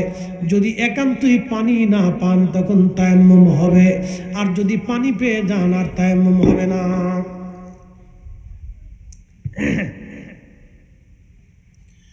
হযরত সুলাইমান জাসুলি রওয়ানা, পানি পান না, চিন্তায় পড়ে গেলেন তিনি করবেন কি। উনি খুঁজতে লাগলেন, দ্রুত গতিতে মরুভূমির মধ্যে পথ চলতে লাগলেন। মরুভূমিতে চলতে চলতে দ্রুত গতিতে হাঁটতে হাঁটতে লক্ষ্য করলেন একটা বাগান দেখা যায়। চিন্তা করলেন গাছ যেহেতু আছে অবশ্যই এখানে কোনো পানির ব্যবস্থা আছে, কারণ পানি ছাড়া গাছ থাকে না। আর গাছ যেহেতু আছে পশু পাখিও আছে, পশু পাখি পানি ছাড়া বাঁচে না। সুন্দরবনে যদি কোনোদিন যান দেখবেন সুন্দরবনের ভিতর দিয়ে নালা নালা নালা, আল্লাহু আকবার, এত সুন্দর সুন্দর বাগান গাছ, ভিতর দিয়ে আল্লাহ নালা কেটেছেন। কিন্তু শুনলে মজা পাবেন, সুন্দরবনের নালার ভিতরে পানি লোনা না, ওই পানির লোনা নোক্তাটা কম, ওই পানিগুলি পশু পাখিরা খায়, হরিণ বাঘেরা খায়, অন্যান্য পশুগুলি পানি খায় সুন্দরবনের ভিতরে দিয়ে নালা। আচ্ছা বলেন তো, সুন্দরবনের ভিতরে নালা যিনি কেটে দিলেন সেই মালিকের নাম কি? সুন্দরবনে নালা কেটে যেই মালিক পশু পাখিরে পানি খাওয়াইতে পারে, তাহলে আপনারা বলেন সেই মালিক আমাদের জন্য রিজিকের ফয়সালা করছে। এই জন্য সুদ খাবেন না, ঘুষ খাবেন না, অন্যায় করবেন না, অন্যের জমি দখল করবেন না, অন্যের ঘর দখল করবেন না, অন্যের টাকা মেরে দিবেন না, ব্যবসায়িক মাল মেরে দিবেন না, টাকা মেরে দিবেন না, হাওলাত নিলে তাড়াতাড়ি দিয়ে দিবেন, টাকা থাকতে দিয়ে দেবেন। কারণ একটা কথা মনে রাখবেন, আল্লাহর নবী কোনো সাহাবী ইন্তেকালের পরে, আল্লাহর নবী ওই সাহাবীর ইন্তেকালের পরে কবর দেওয়ার আগে নবীজি বলতেন, শোনো আমরা যে তারে কবর দেব কেউ কোনো দেনা পাও কিনা, যদি পাও তাহলে তোমরা বলো। তখন তারা আসতো, হুজুর আমি এটা পাই ওটা পাই। আল্লাহর নবী বিভিন্ন জায়গা থেকে, সে যদি অসামর্থ্য হতো বিভিন্ন সাহাবীদের কাছ থেকে এনে আল্লাহর নবী পাওনাদারের পাওনা মিটাইয়া পরিশোধ করিয়া তখন ওই সাহাবীদেরকে কবরে নামাইতো। পরিশোধ না করিয়া কবরে নামাইতো না। নবীজি বলতেন, উম্মত রে, আমার উম্মত তোমরা শুনে রাখো, দিনা নিয়া ঋণ নিয়া তোমরা কবরে যাবা না। আমার উম্মতদেরকে কবরে পাঠানোর আগে ঋণ মুক্ত করাবা, এটার নাম ইসলাম। খালি টুপি মাথায় দিয়া জুব্বা গায়ে দিয়া মসজিদে ঘুরলে ইসলাম মুসলমান হওয়া যায় না। মুসলমানের অন্যতম শর্ত হলো ঋণ মুক্ত থাকা, অন্যের সম্পদ না মেরে খাওয়া। আজকে আমাদের বড় বড় ধান্দা হয়েছে কেমনে কেমনে মেরে মেরে খাবো, খালি এই চিন্তা যারা করতেছে। কিয়ামত অতি সন্নিকটে, কবর অতি সন্নিকটে, অবশ্যই মৌতের ডাক যে কোনো সময় চলে আসবে। সন্তানের জন্য অবৈধ পন্থায় টাকা রেখে গেলে কোনো লাভ নাই, ওই কষ্ট আপনাকে কিয়ামতের ময়দানে পোহাইতে হবে। ওই বেদনার দিন আর শেষ হবে না, ওই কষ্টের রাত আর কোনোদিন পোহাবে না। অতএব আমি অন্যের জমি খাবো না, কিয়ামতের ময়দানে পস্তাবো না। আপনি সারা জীবন তাহাজ্জুদ নামাজও যদি পড়েন, কিন্তু অন্যের কাছে যদি দিনার ঋণ থেকে যান তাহলে মহাবিপদ। এই জন্য আল্লাহ নবী কবরে পাঠানোর আগে ঋণ মুক্ত করায় মাপ সাপ চাওয়া তারপরে কবরে নামাইতেন। এই জন্য আমরা আলেমরা কবরে নামানোর আগে, জানাজার পর আগে আমরা বলি দেখেন কেউ কিছু পান কিনা, যদি পান তাহলে বলেন আর বলেন আল্লাহর হস্তে বান্দারে মাফ করে দিছেন। আমরা বান্দারে মাফ করাইয়া তারপরে কবরে পাঠাই, তারপরে কবরে পাঠাই। সারা বছর খুদার ঘরে কাবা শরীফে নামাজ পড়লেও কাজ হবে না যদি ওই টাকা পাবলিকের টাকা মাইরে দিয়া হজে চলে যান। দরবেশ বাবার মতো মক্কাতুল মুকাররমায় প্রত্যেক রমজানে এতে কাবে বসলেও কাজ হবে না।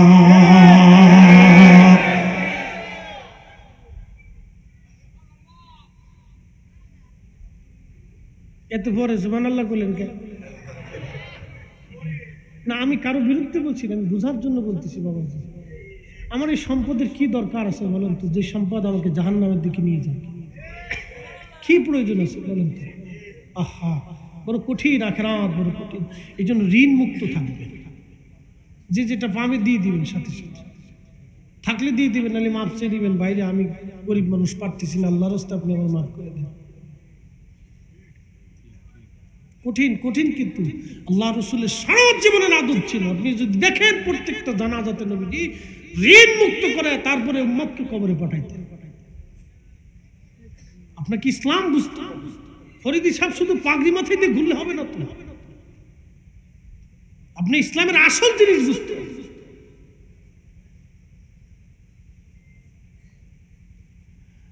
প্রায় কাঞ্চননগরবাসী, আরেকটু টাইম আছে, হ্যাঁ না, এটা ঘটনাটা বলি, খুব সুন্দর একটা ঘটনা। আল্লাহু আকবার। ওলিদের জীবনী শুনলে আমাদের কলিজা ঠান্ডা হয়, ঠিক কিনা? তাদের জীবনী শুনলে আমাদের ইমানের স্পিড বাড়ে। এই জন্য ওলিদের কথা শুনতে হবে। অনেকেই খালি বেদাত বেদাত কইয়ে অন্যদিকে চলে যায়। আরে ভাই, সারা পৃথিবীর সব আলেমরা যদি এক পাল্লায় দেন, আর ইমামুল আজম আবু হানিফা রাহমাতুল্লাহ আলাইহিকে যদি এক পাল্লায় দেন, তাহলে ওনার ওজনের সমান হবে বুজুর্গের জন্য। হযরত ইমাম জাযুলি তিনি বলেন, আমি জঙ্গলের দিকে রওনা করলাম। মহিলারা আসেনি মাহফিলে? হ্যাঁ, পর্দার আড়ালে আসে? হ্যাঁ, ওনাদের ওয়াজ শোনার দরকার। হ্যাঁ, ওনাদের ওয়াজ শোনার দরকার। আল্লাহ আমাদের মা বোনরা যদি ঠিক হয়ে যেত, তাহলে সংসারের অশান্তি লাগতো না। জ্বালাতাছি জ্বালাতাছি, খালি আপনারা না, আমরাও হয়েছি। ঘরে জ্বালা, বাইরে জ্বালা, হেরে জ্বালা, হেরে জ্বালা, জ্বালা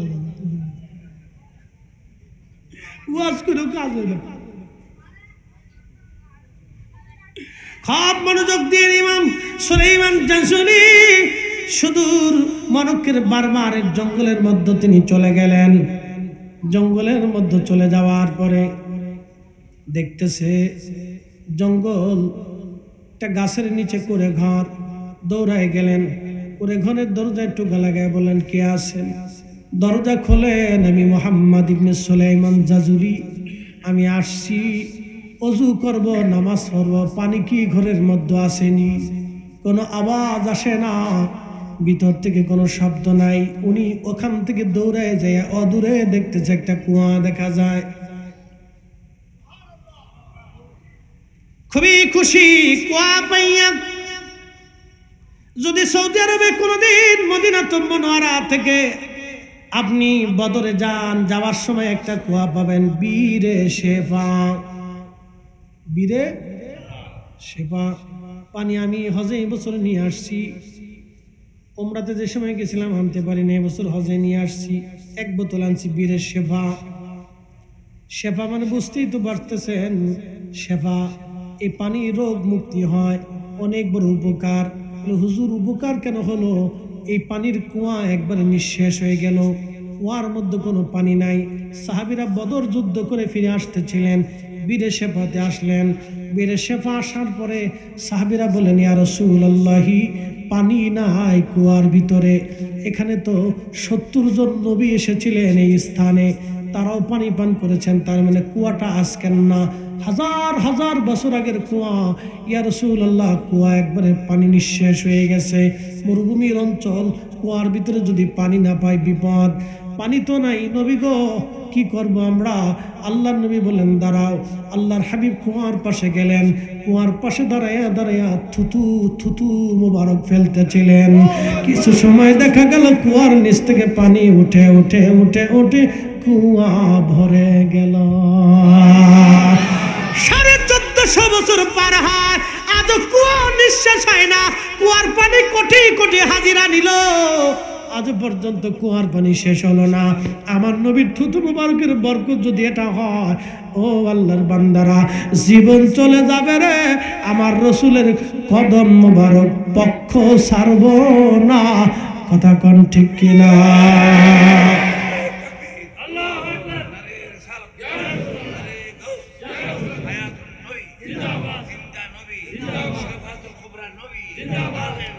চলবে ইনশাআল্লাহ, মাশাআল্লাহ মাশাআল্লাহ।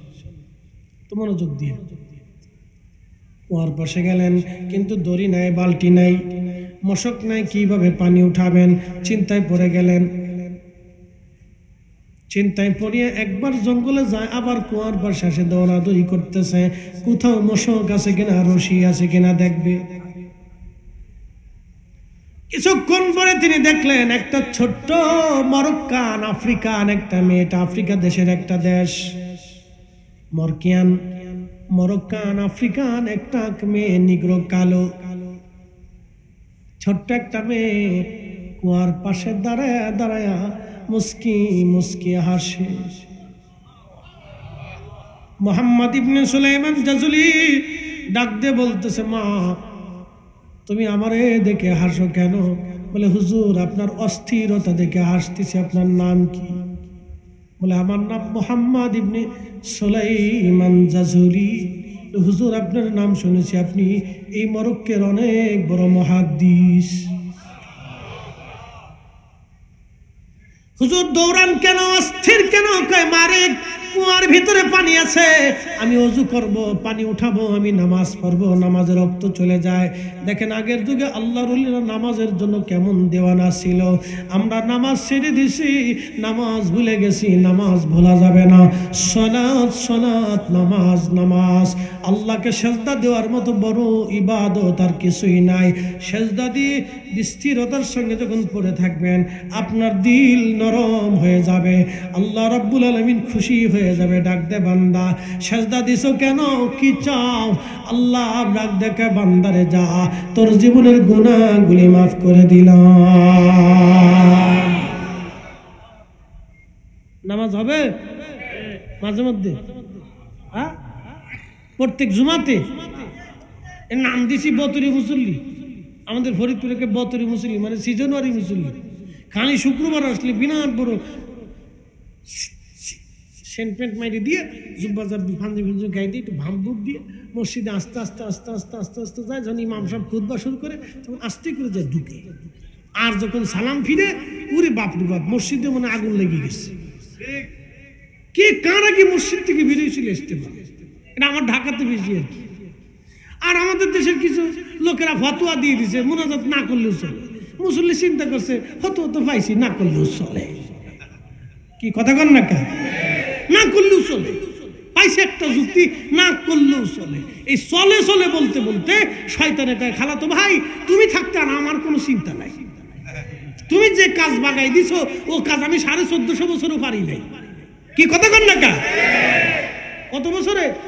1450 বছর আমি পারছি না। তুমি যে কাম করে দিছো, যাও বাঙালির একবারে শেষ করে দিছো। না করলেও চলে, পাইছি একটা মশলা, নাম দিছি মশলা, না করলেও চলে।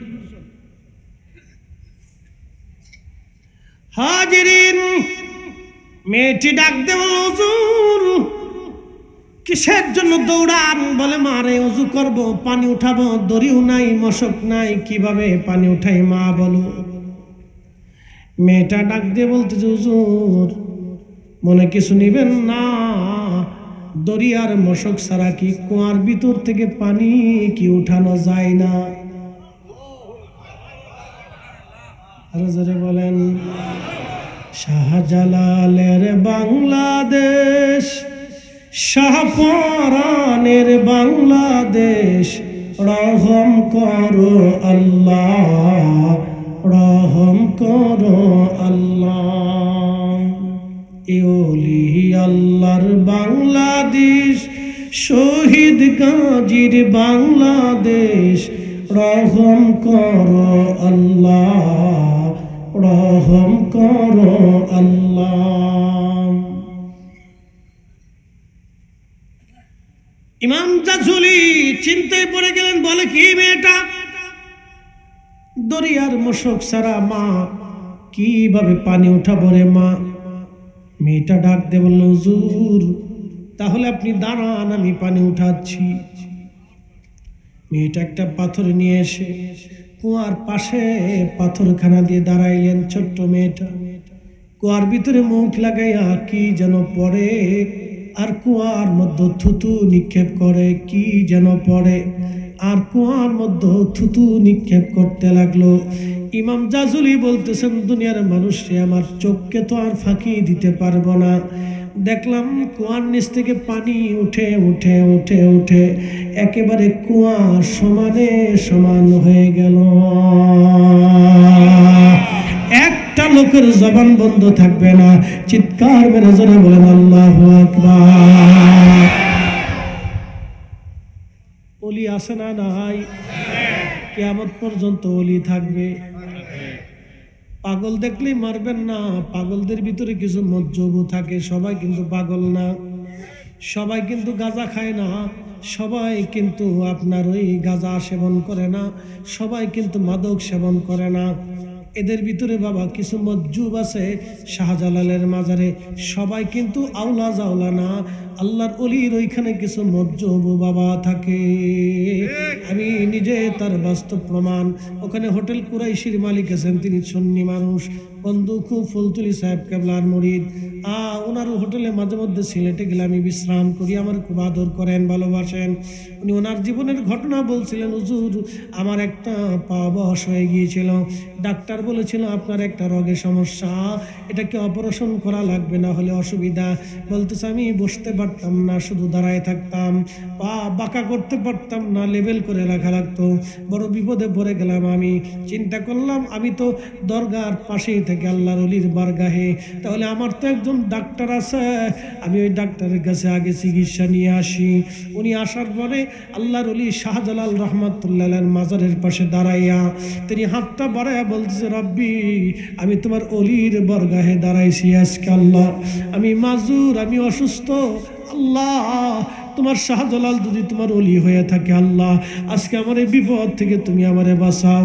আল্লাহ তোমার এই যার পাশে দাঁড়াইলাম তারও যদি তুমি ভালোবাসে থাকো, আল্লাহ তার উসিলা ধরতেছি, আল্লাহ আমার এই বিপদ থেকে তুমি আমারে বাঁচাও। উনি বললেন আমি মোনাজাত করে চলে আসছি। আসার পরে ওইখানে কিছু পাগল থাকে, ওখান থেকে আলাদা একটা বিশ্রামের জায়গা আছে, উনি তো ওখানে সবসময় থাকে, সবাই ওনার চিনি। তো ওখানে একটা বিশ্রামের জায়গায় ভিতরে ওরা কাওয়ালি গাচ্ছে। কাওয়ালি বুঝছেন না আপনারা? কিছু কাওয়ালি মানে অলিদের শানে শের গাইতেছিল। তা বললেন আমি ওইখানে গেলাম, ওইখানে যাওয়ার পরে ওরা কাওয়ালি শেষ করে চলে গেলাম, আমি বসে আছি। এমন সময় একটা মজ্জুব আসছে। মজ্জুর আসিয়া বলল, তোর নাম কি? এটা বলে হা। তোর পায়ে বলে সমস্যা? বলে হা। এই যে তোর জন্য ওষুধ নিয়ে আসছি। আমার এই হোটেলে বসায় বসা উনি বলতেছিলেন, ফরিদি সব আমার জীবনের আওয়াল আব্দুল আওয়াল সাহেব ওনার নাম, উনি এখনো জিন্দা আছে। দরগাতে যদি যান তো দেখবেন হোটেল কুরাইশি। বন্ধু আমার মজ্জবেশে তেলটা নিয়ে এসে বলতেছে তোর ওষুধ আনছি, তোর কোন জায়গার সমস্যা? বলে এই পাটা। তখন এই মজ্জুব তেল হাতে নিয়ে নিজের হাতে তেল দিয়ে মালিশ করে দেওয়ার পরে মজ্জুব ওনারা দাঁড়া করাই দিয়া বসায় দিয়া বললেন থাক আমি চললাম। উনি বললেন আর কোনোদিন আমি বারগাহে শাহজালালের মাজারে এই মজ্জুবকে আমি আর কোনোদিন দেখি নাই। চিৎকার করে বলবেন আল্লাহু আকবার। এই কুতুব আছে এখনো জমিনে ওলি আছে, কথা বলেন না কেন? এখনো জমিনে কিয়ামত পর্যন্ত পৃথিবী ওলি শূন্য থাকবে না। এরা দুনিয়ার লোভ করে না, অর্থের লোভ করে না, টাকার লোভ করে না, সাম্রাজ্যের লোভ করে না, মাসনদের লোভ করে না। এরা দুনিয়ার থেকে বিরাগী হয়ে শুধু আল্লাহর জন্য নিয়োজিত থাকে। বাস্তব থেকে বললাম আজকে। উনি এখন সুস্থ, আমার আর অপারেশন লাগে না, আল্লাহ নিজে অপারেশন করাই দিচ্ছে। আল্লাহু আকবার।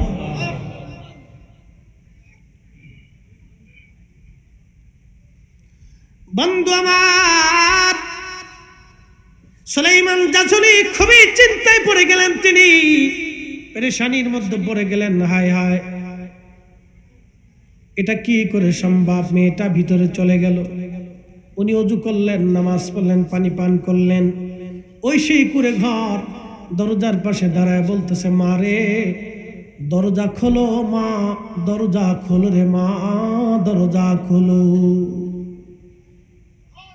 মেয়েটা বলতেছে হুজুর দরজা খোলা নিষেধ, আপনি চলে যেতে পারেন। বলে মা যেই আমল দিয়ে আজকে কুয়ার নিচ থেকে পানি উঠাইলাম, মা ওই আমলের সাহেবের দোহাই দিলাম, আমারে ফিরাই দিও না। দুটি কথা জানার জন্য মা তোমার দুয়ারে আসছি। মেয়েটা দরজা খুলে বলেন হুজুর এমন একজন মহামানবের দোহাই দিয়েছেন, দরজা না খুললে পারলাম না। বলেন কি চান? বলে মা রে কোন আমল দিয়া কুয়ার নিচ থেকে আজকে পানি উঠাইলা? বলে হুজুর এই আমলের নাম দুরুদে রাসূলুল্লাহ সাল্লাল্লাহু আলাইহি ওয়াসাল্লাম। চিৎকার মেরে বলেন আল্লাহু আকবার। আল্লাহর নবীর কোন বিষয়কে ছোট করে দেখবেন না। আমরা চুমা দিলে অনেকেই বেদাতি, ও কিয়ামত পর্যন্ত বেদাত বলো, আমি করতেই থাকবো। হাত উঁচা করে বলেন ঠিক না বেঠিক? বেদাতের ফতোয়া গোষ্ঠী গিলে।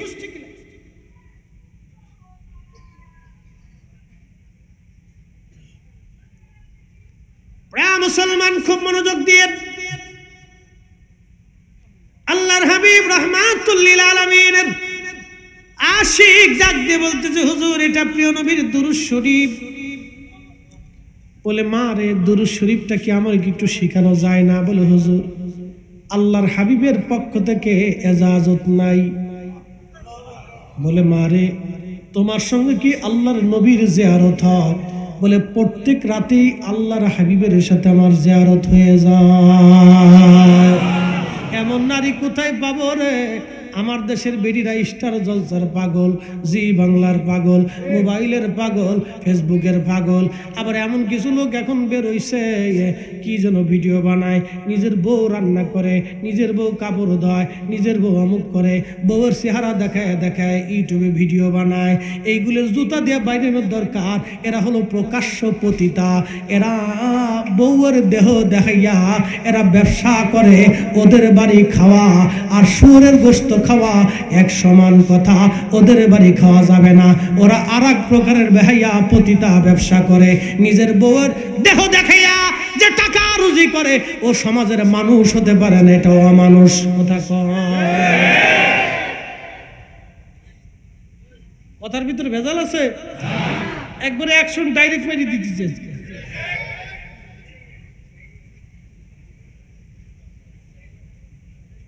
চিন্তা করেন পতিতারা টাকার জন্য দেহ ব্যবসা করে, আর ওরা বউ দেখে ব্যবসা করতেছে। শয়তান কোথাকার। ওর খাসুর ও বেটা পুরুষ হয়েছে কে? ও ভিক্ষা করে খায় না কেন? ওর ভিক্ষা করে খাওয়া উচিত। এই কথা কর। নিজের স্ত্রীর দেহ দেখাইয়া ইউটিউব বানাইয়া ভিডিও বানাইয়া টাকা রুজি করে ওর ভিক্ষা করে খাওয়া উচিত, পুরুষ হইছে কেন?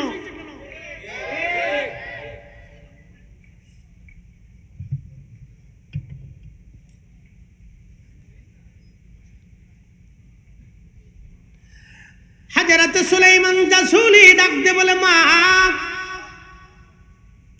তাহলে কি আমি দুরূদ শরীফ থেকে বঞ্চিত হয়ে যাব? বলে, না হুজুর, আপনি সারা দুনিয়া দুরূদ তালাশ করেন, এরপরে আমার কাছে আসবেন। যদি আপনার ওই দুরূদের মধ্যে দুরূদ থেকে থাকে তাহলে আমি হা বলবো, একটা ব্যবস্থা হবে, আপনি দুরূদ খুঁজে নিয়ে আসেন। নবীর একটা দুরূদের জন্য সুলাইমান জাজুলি রহমাতুল্লাহ আলাইহি তাম দুনিয়া সফর করতে লাগলেন। 2 বছর ধরে সফর করে করে করে করে 500 দুরূদ, কেউ লিখেছেন 1000 দুরূদ, দুরূদ জোগাড় করে তিনি তাম দুনিয়া ঘুরে ঘুরে 2 বছর পর্যন্ত ঘুরলেন। 2-3 বছর ঘুরে ঘুরে তাম এলাকা তাম দুনিয়া ঘুরে ঘুরে আল্লাহর হাবিবের 500 মতান্তরে 1000 দুরূদ শরীফ তিনি জোগাড় করে নিয়ে আসলেন। আবার ওই আফ্রিকার বারবারে ওই জঙ্গলে যায় দেখতেছেন, ঘরে টোকা দিলেন, মা আমি মুহাম্মদ ইবনে সুলাইমান জাজুলি আসছি। মেয়েটা বলল, হুজুর এখন তো আমি একটু বড় হয়েছি, আর দরজা খোলা যাবে না, আপনার দুরূদ পর্দার আড়াল থেকে আপনি আপনার লিস্ট আমাকে দিয়ে দেন। বলে, মারিক দুরূদ শরীফের নিচে তুমি একটু দাগায় দিও।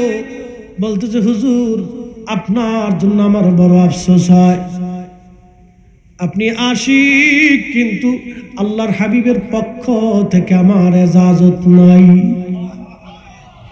এই দুরূদ শরীফের এত বরকত, কুয়ার মধ্যে ফু মারার সঙ্গে সঙ্গে থুতু মারার সঙ্গে সঙ্গে পানি চলে আসছে। এই দুরূদ শরীফ পড়িয়া কেউ যদি বিমানে ফু মারে ওই বিমান ধ্বংস হয়ে যাবে। এই মানুষ আমরা এখন আর সহজে চোখে দেখি না, যদি থাকতো রে তাহলে আজকে ইসরাইল এইভাবে ফিলিস্তিনে মারতে পারে না, ইসরাইল ধ্বংস হইয়া যাইত।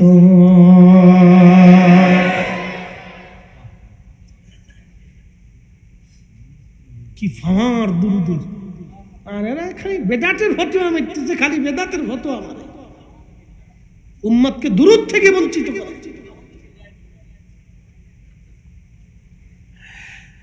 কাঞ্চনপুরের মুসলমান, কাঞ্চনপুর না নগর যায় ফটিকছড়ি না, ওর দরকার নেই, নগরও দরকার নেই, মানিকপুরের দরকার নেই, ফটিকছড়ির মুসলমান খুব মনোযোগ দিয়ে শুনবেন। সুলাইমান জাজুলি বললেন, মা তুমি এই দুরূদ কোথায় পাইলা, কেমনে শিখলা? বলে, হুজুর আমার আম্মা জান প্রত্যেক দিন রাত্রিবেলা 300 বার এই দুরূদ পড়েন, সকালবেলা ফজর পরে 300 বার পড়েন। আমার মায়ের কোলে থেকে থেকে দুরূদের ওজিফা শিখেছি। দুরূদ পড়তে পড়তে দিদারে রাসূল আমার নসিব হয়েছে। আল্লাহর হাবিব আমার দুরূদের ইশকে আমার সাথে প্রত্যেক রাতে দিদার করে যায়। একবার জোরে বলবেন কি মারহাবা? নবী আছে না না?